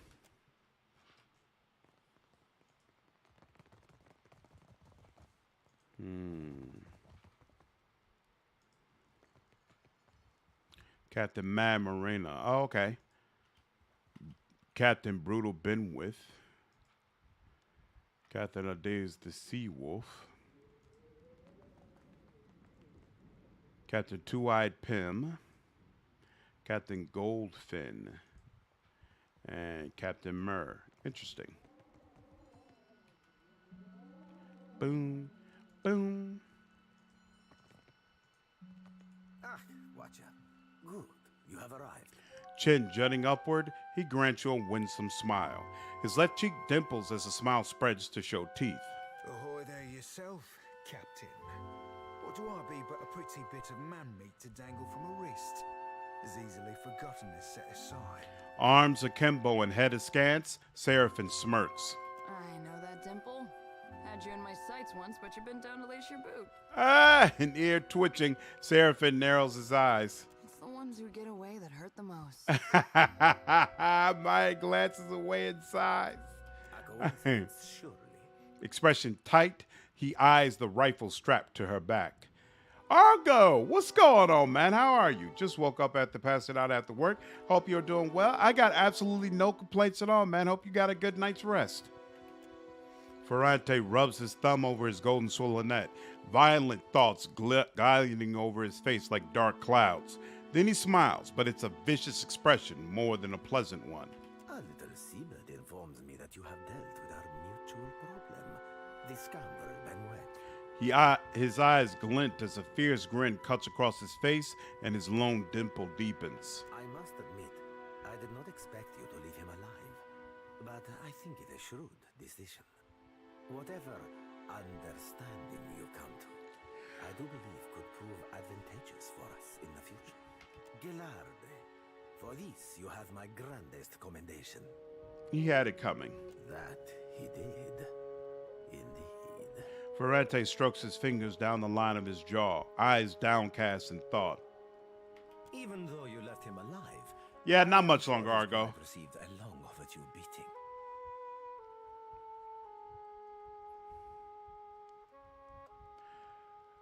No, still, I don't think she's his patron. I don't think she is. Maybe she is, but I thought I thought that was supposed to be like a separate agreement that Will entered in with her. I don't think she's his patron, but he's connected with her in some sort of way.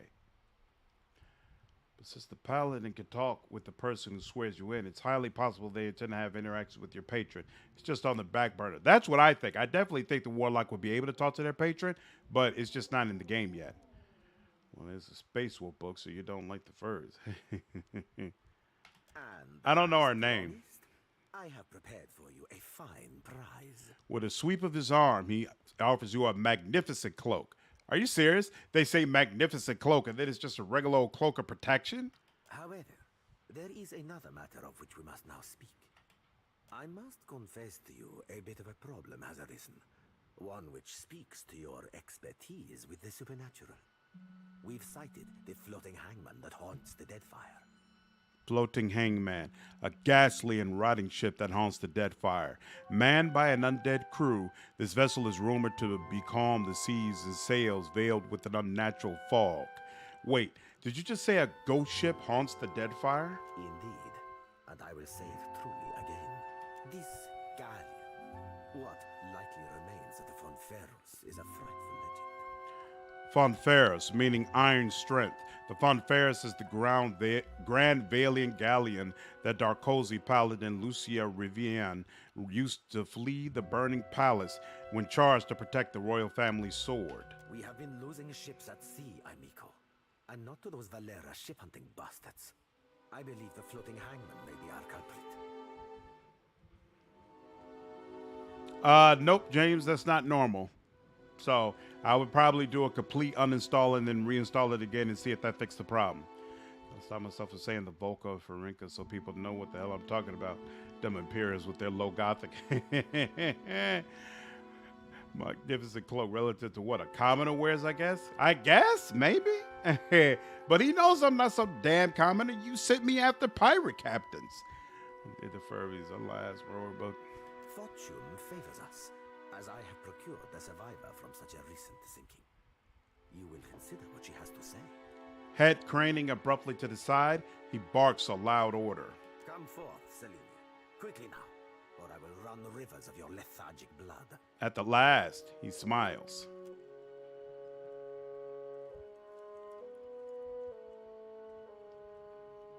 Some blistered and raw-boned, the pirate regards you both with a discerning glare. She tongues a chapped bottom lip but keeps quiet. Well, spit it out, Selenia, and try not to embarrass me before our guest. Of course, Captain. It might have pretty hard near the end, but I spit the tale as best as I can. The pirate touches a spot at the base of her skull and winces. She glances off to the side, eyes black and full of hurt. Ferrante sighs and rubs tiredly between his brows. Go on, gent. I'm ready as I'm like to get me. With a shiver, the pirate turns his black button eyes to you.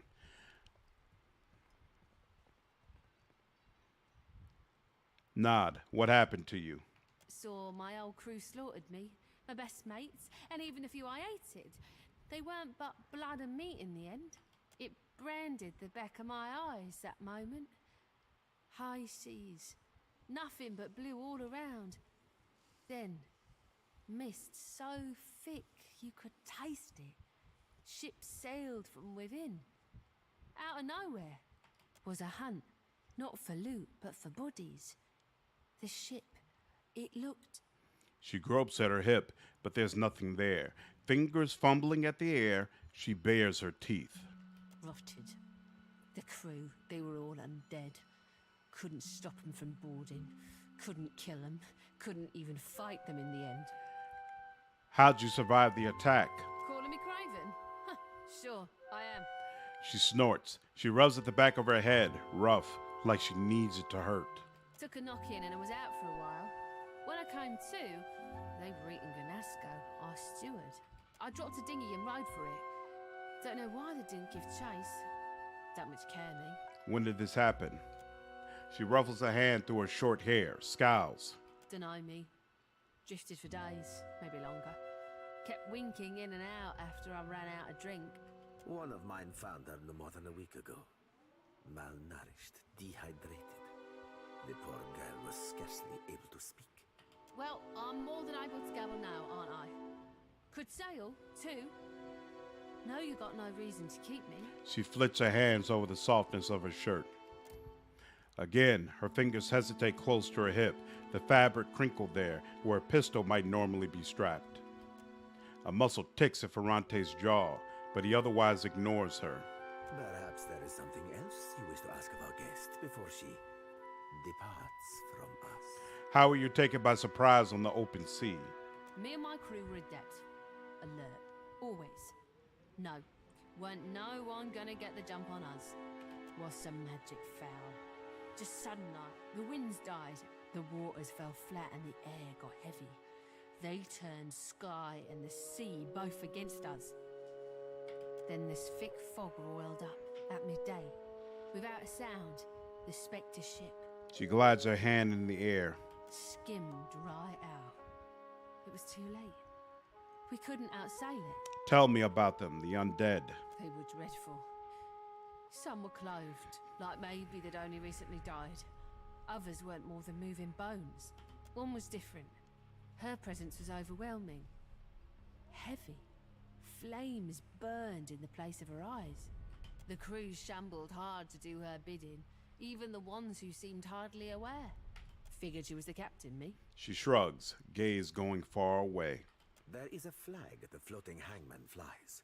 A flag that once heralded the Fonferus of Old Valia. It belonged to a Darkotsi paladin of some legend. one Lucia Rivan. The Darkozy family was a royal lineage of Grand Valia. The Darkozy Paladin were founded to guard the crown family in its palace circa 800 AI. Though both Paladina and family were scattered during the collapse of Grand Valia, even 2 centuries later, each still persists to a less sovereign but impressively affluent means. But Selenia's knowledge is limited in this regard. Let us instead ask her of a subject she may know. That'll be all. Selenia cuts to a glance to Ferrante for confirmation. When he dismissively waves her away, her black eyes narrow and she raises her chin, defiant. But then he turns his full gaze to her, suddenly seething, and she shrinks in on herself. Fist shaking at her side, she reluctantly retreats.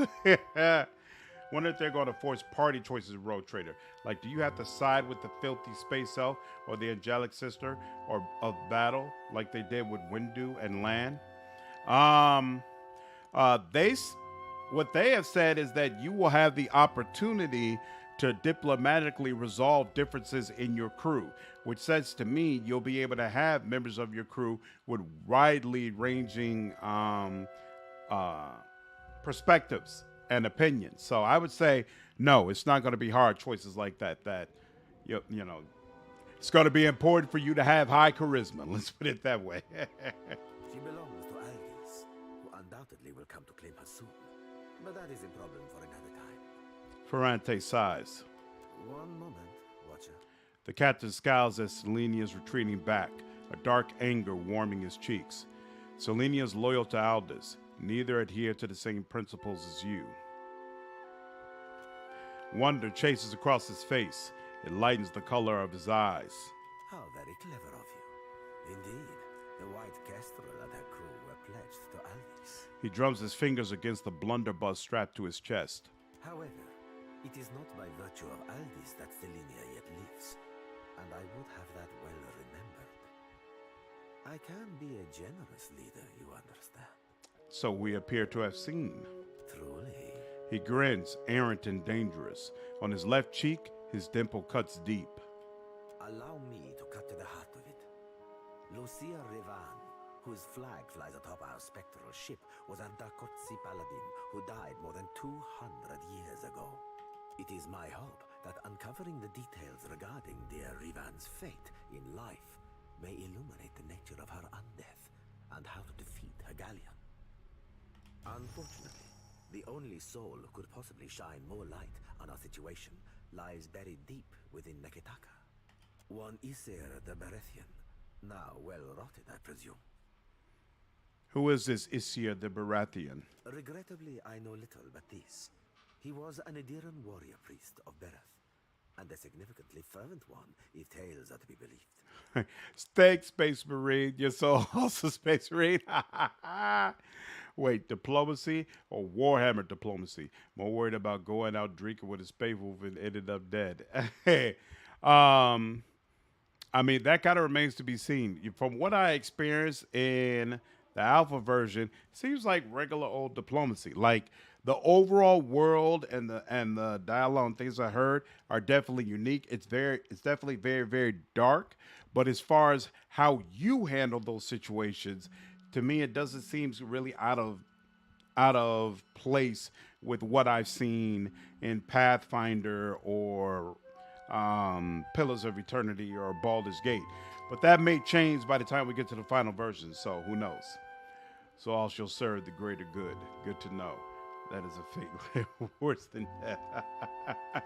He chased our Darkozy to the Deadfire, hunting her to, well, to her death. Shortly after slaughtering our brave paladin, the priest died, possibly of sickness, or perhaps from a festering battle wound. He was entombed in honor of his service to Berath in Neketaka's sacred stair. Do you know anything more about Lucia Rivan? By all accounts, our Rivan was a Darkozy paladin who sailed to the Deadfire in order to safeguard a royal weapon of Old Valia. Yeah, the music is fantastic. She is the epitome of Grand Valia, of magnificence, honor, and duty. Living or undead, she strives still to serve her charge.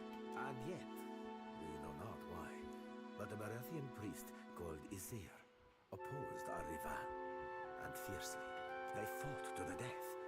Rivans, to be precise, in this very archipelago. See, I do appreciate that there's no diplomacy skill, so you have to handle those interactions differently. But the thing is, in Baldur's Gate, a lot of times when your party members hate each other, there's no way for you to diffuse the situation. Like some people, you just have to keep apart. And on top of that, depending upon your alignment, you flat out might not be able to hire some party members. And so, yeah, I don't really appreciate that as much. 6 in one hand, half a dozen in the other. Along with her life, Rivan lost the sword she had sworn to protect. Ha! I never thought about that before, Steel, but yeah, you're right. These scenes right here are kind of a precursor to what we get in Pentiment. He traces a jury line down his draw. It has, lamentably, remained unfindable since. I believe it may be why she searches the seas yet. I take it you have a plan. Indeed, I do. He flashes you a devious grin. Though I and mine cannot so openly venture into the depths of Neketaka, nor can we commune with the dead. You, Watcher, are adept in both of these areas. Correct. You must search the Temple of Berath on Neketaka's sacred stair. Hizair's tomb within it should contain a chronicle for how and where he slayed our paladin, Rivan. Oh, I didn't know that, Dagon. That'll be good to keep in mind when I go back to Baldur's Gate 1. I'll see what I could do. Gelarde, do return when you've any lead that may navigate us to where the floating hangman anchors. I will be waiting. He nods cordially in dismissal. Look at that, Seraphine getting a nice little level up.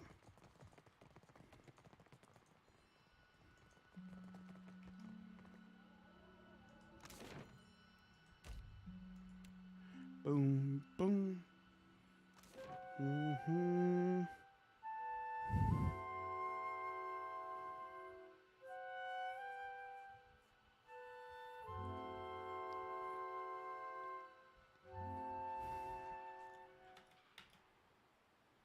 Rafik, Redbeard. He's only one level above us. Let's go ahead and give it a try. See if we can do it.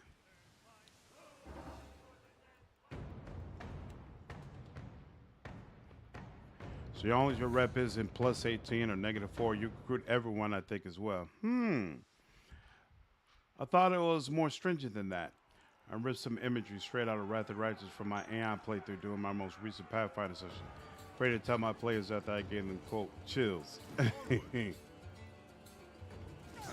people just hate other party members, though. Like, Edwin can't be in here minced without a fight. Yep. That's what I was thinking. Ooh, some of these people going down. Some of them going down, absolutely. Ooh.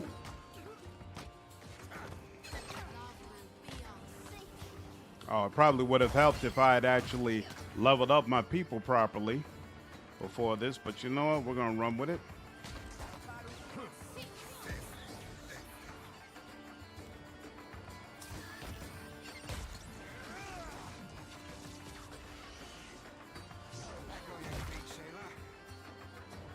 Rough.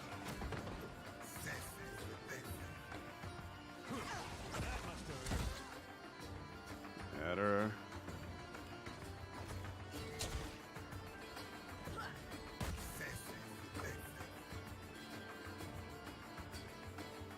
Oh, no.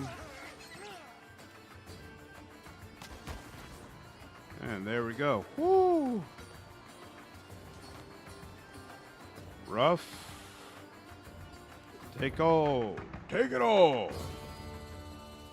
Get Edwin in that party so long as you save Dinah here first.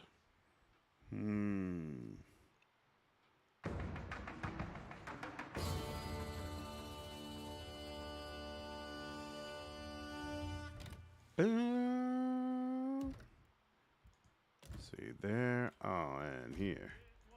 You can go. You can come in.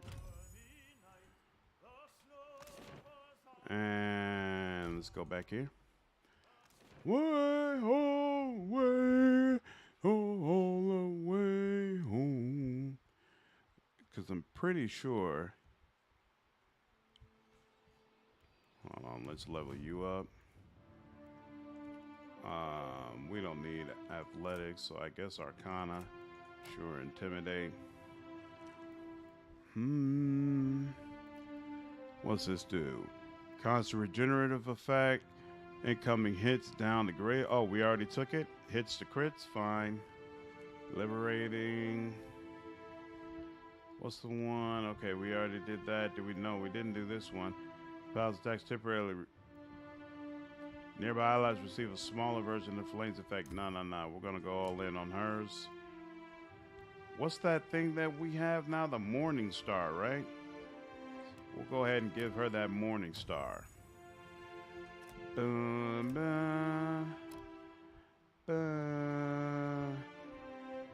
Battle destroy any spirit or summoned creature. Oh, what's this about? Bathe yourself in holy light, blinding enemies in the immediate area. Damage taken by effective enemies is greatly increased. Gain a deflection bonus. No. We're going to go all in on that. And then what's this? Maximum zeal. Penetration with fire attacks. Let's do that. All about the fire.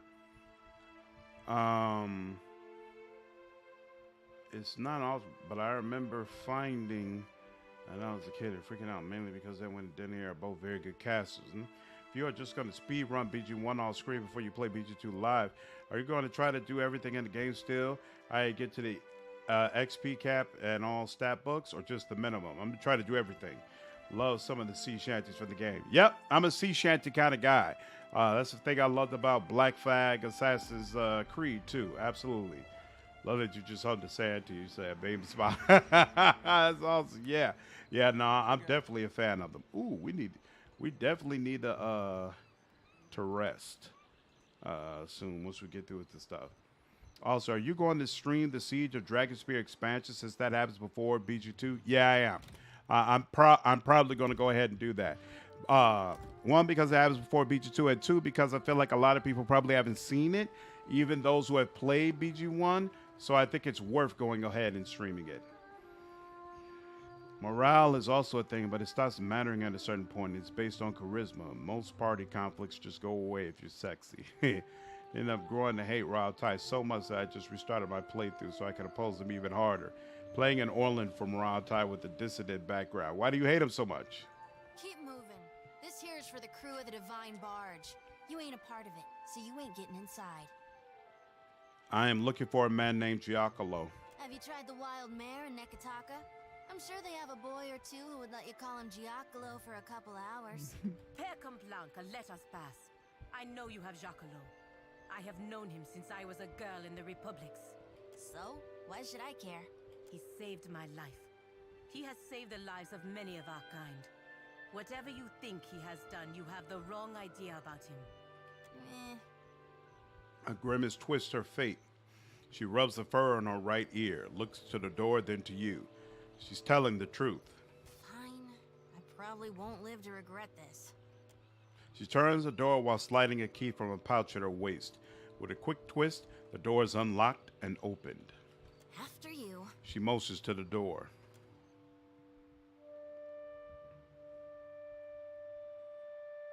Yeah, Siege of Dragonspear is even more polarizing. Also did not need to happen. We're honored by your presence, Captain. Hey. What brings you to this place? What's polarizing about it? There's no new party members in it, right? A pleasant, ixamital greeting. Look to Palagina. You have abducted the Animancer Giacomo, a valued citizen of the Valian Republics.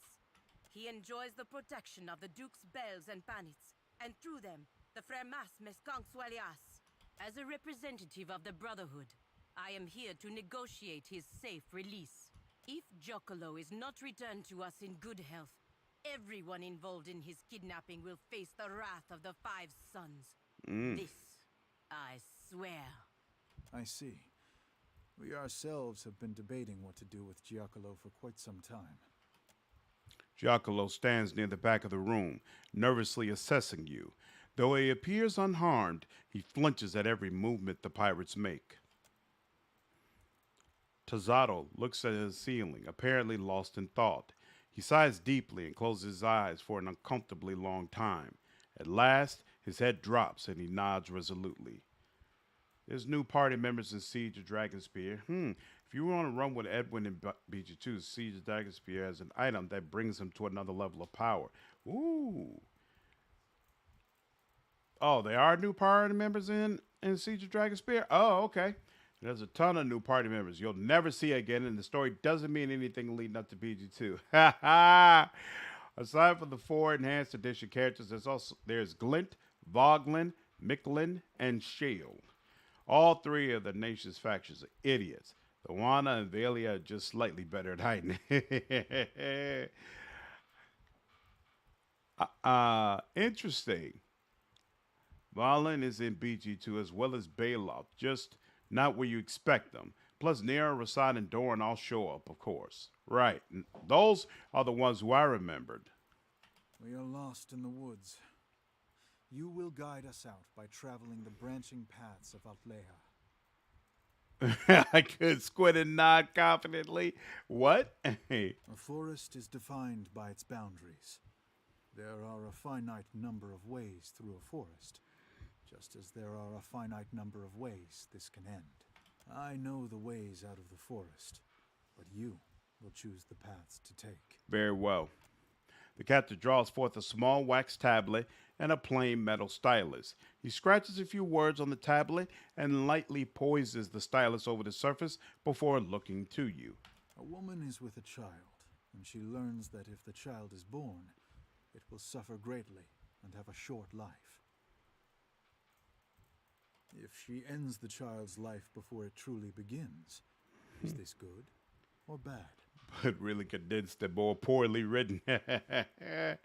So still, you like Dragon Spear? Okay. So there's one vote for it, and Boss Page hasn't seen it yet. We'll make our own judgment when we play it together. Saw enough of that during the Legacy. Answer simple enough. When they ended it early, that was bad beyond measure. And when they didn't, same thing. I think it's more complicated than that. It is. But I am the Pathmaster, and you are the Traveler. I decide what paths exist, and you decide what paths you take. Can I? There we go. A woman is with child, and she learns that if the child is born, it will suffer greatly and have a short life. She ends the child's life before it truly begins. Is this good or bad? Oh,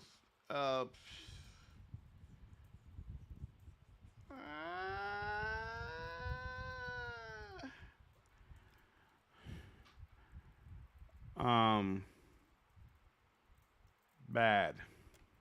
His only response is to briskly make a small mark on his wax tablet. Even at this distance, you can see Giaccolo's eyes widen and his lips tighten at your answer. You discover a powerful new technology, but you are afraid some people may misuse it for ill purposes. Would you destroy the technology, regulate access to it, or make it available to everyone equally? Certainly it should not be destroyed. It would only be a matter of time before someone else made the same discovery. I think it should be regulated. He nods and makes another small mark on the wax tablet. Giaccolo gulps and coughs, looking nervously at the captain's wax tablet. An enemy of yours is being persecuted. The grounds of the persecution are, by measure of your own compass, unfair. He's returning. Never intended to stay, and Glint does something. I don't know. Also, Bronwyn, Zahn, and Yeslik never returned to BG2, and while I liked them all a lot, I thought it was fine not to show them again. Interesting. On the plus side, going through SOD does allow you to import a few items into BG2. Not sure how useful they may or may not be to whatever your party in BG2 is. Hope to see that. Yeah, don't get me wrong. SOD is fine as a game. Just didn't need to happen. I don't think it deserved the hate it got, but it's nothing I would waste time going through again.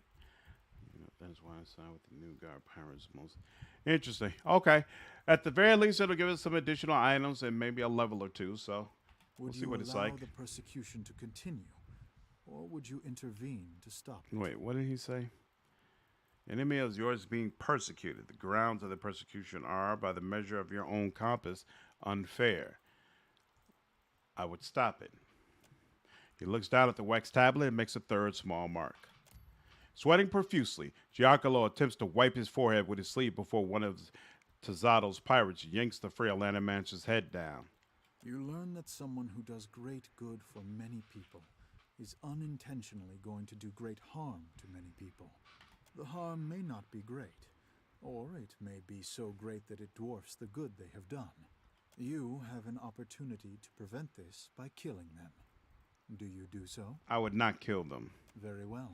He makes a fourth mark on the tablet, then takes it in both hands, counting the tallies. Your path has led to this conclusion.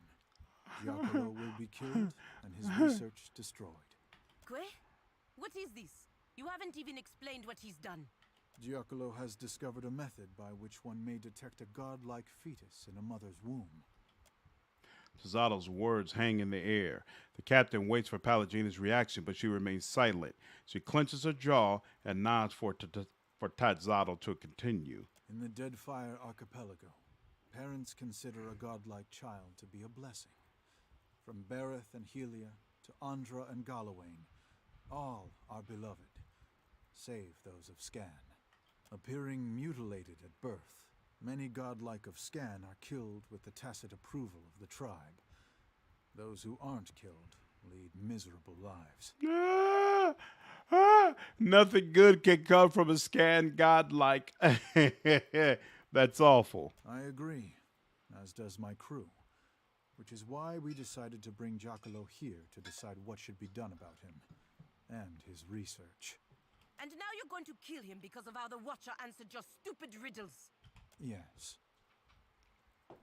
I have to say, that's a poor way to make a life or death decision. There may be superior ways to debate this subject, but it is the best approach I could conceive.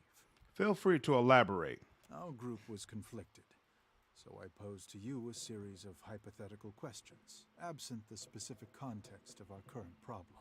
While you may have deduced some hint of the context during the questioning, it was a less biased method of reasoning than we were engaged in. After all, for us, this is a matter of life and death. Now, if you will excuse us, we must deal with the matter at hand. You have my word that it will be swift. Panicked, Pallegina looks to you, eyes wide. Attack, nod.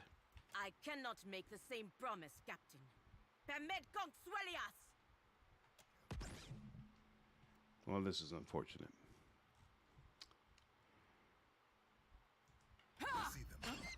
Say your prayers. No use. I cannot get through. I'm here. Just like that.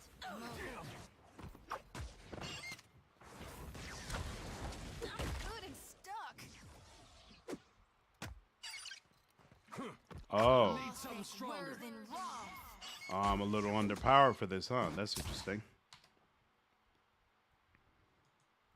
That must hurt.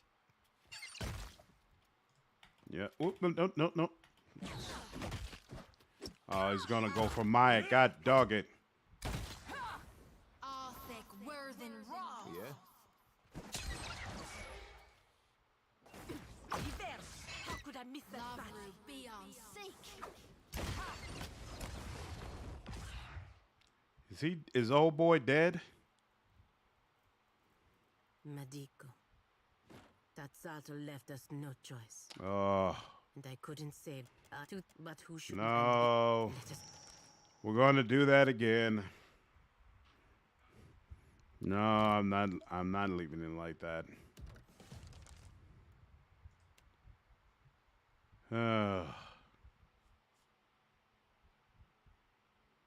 Oh yeah, I noticed that when Irenicus's voice actor died.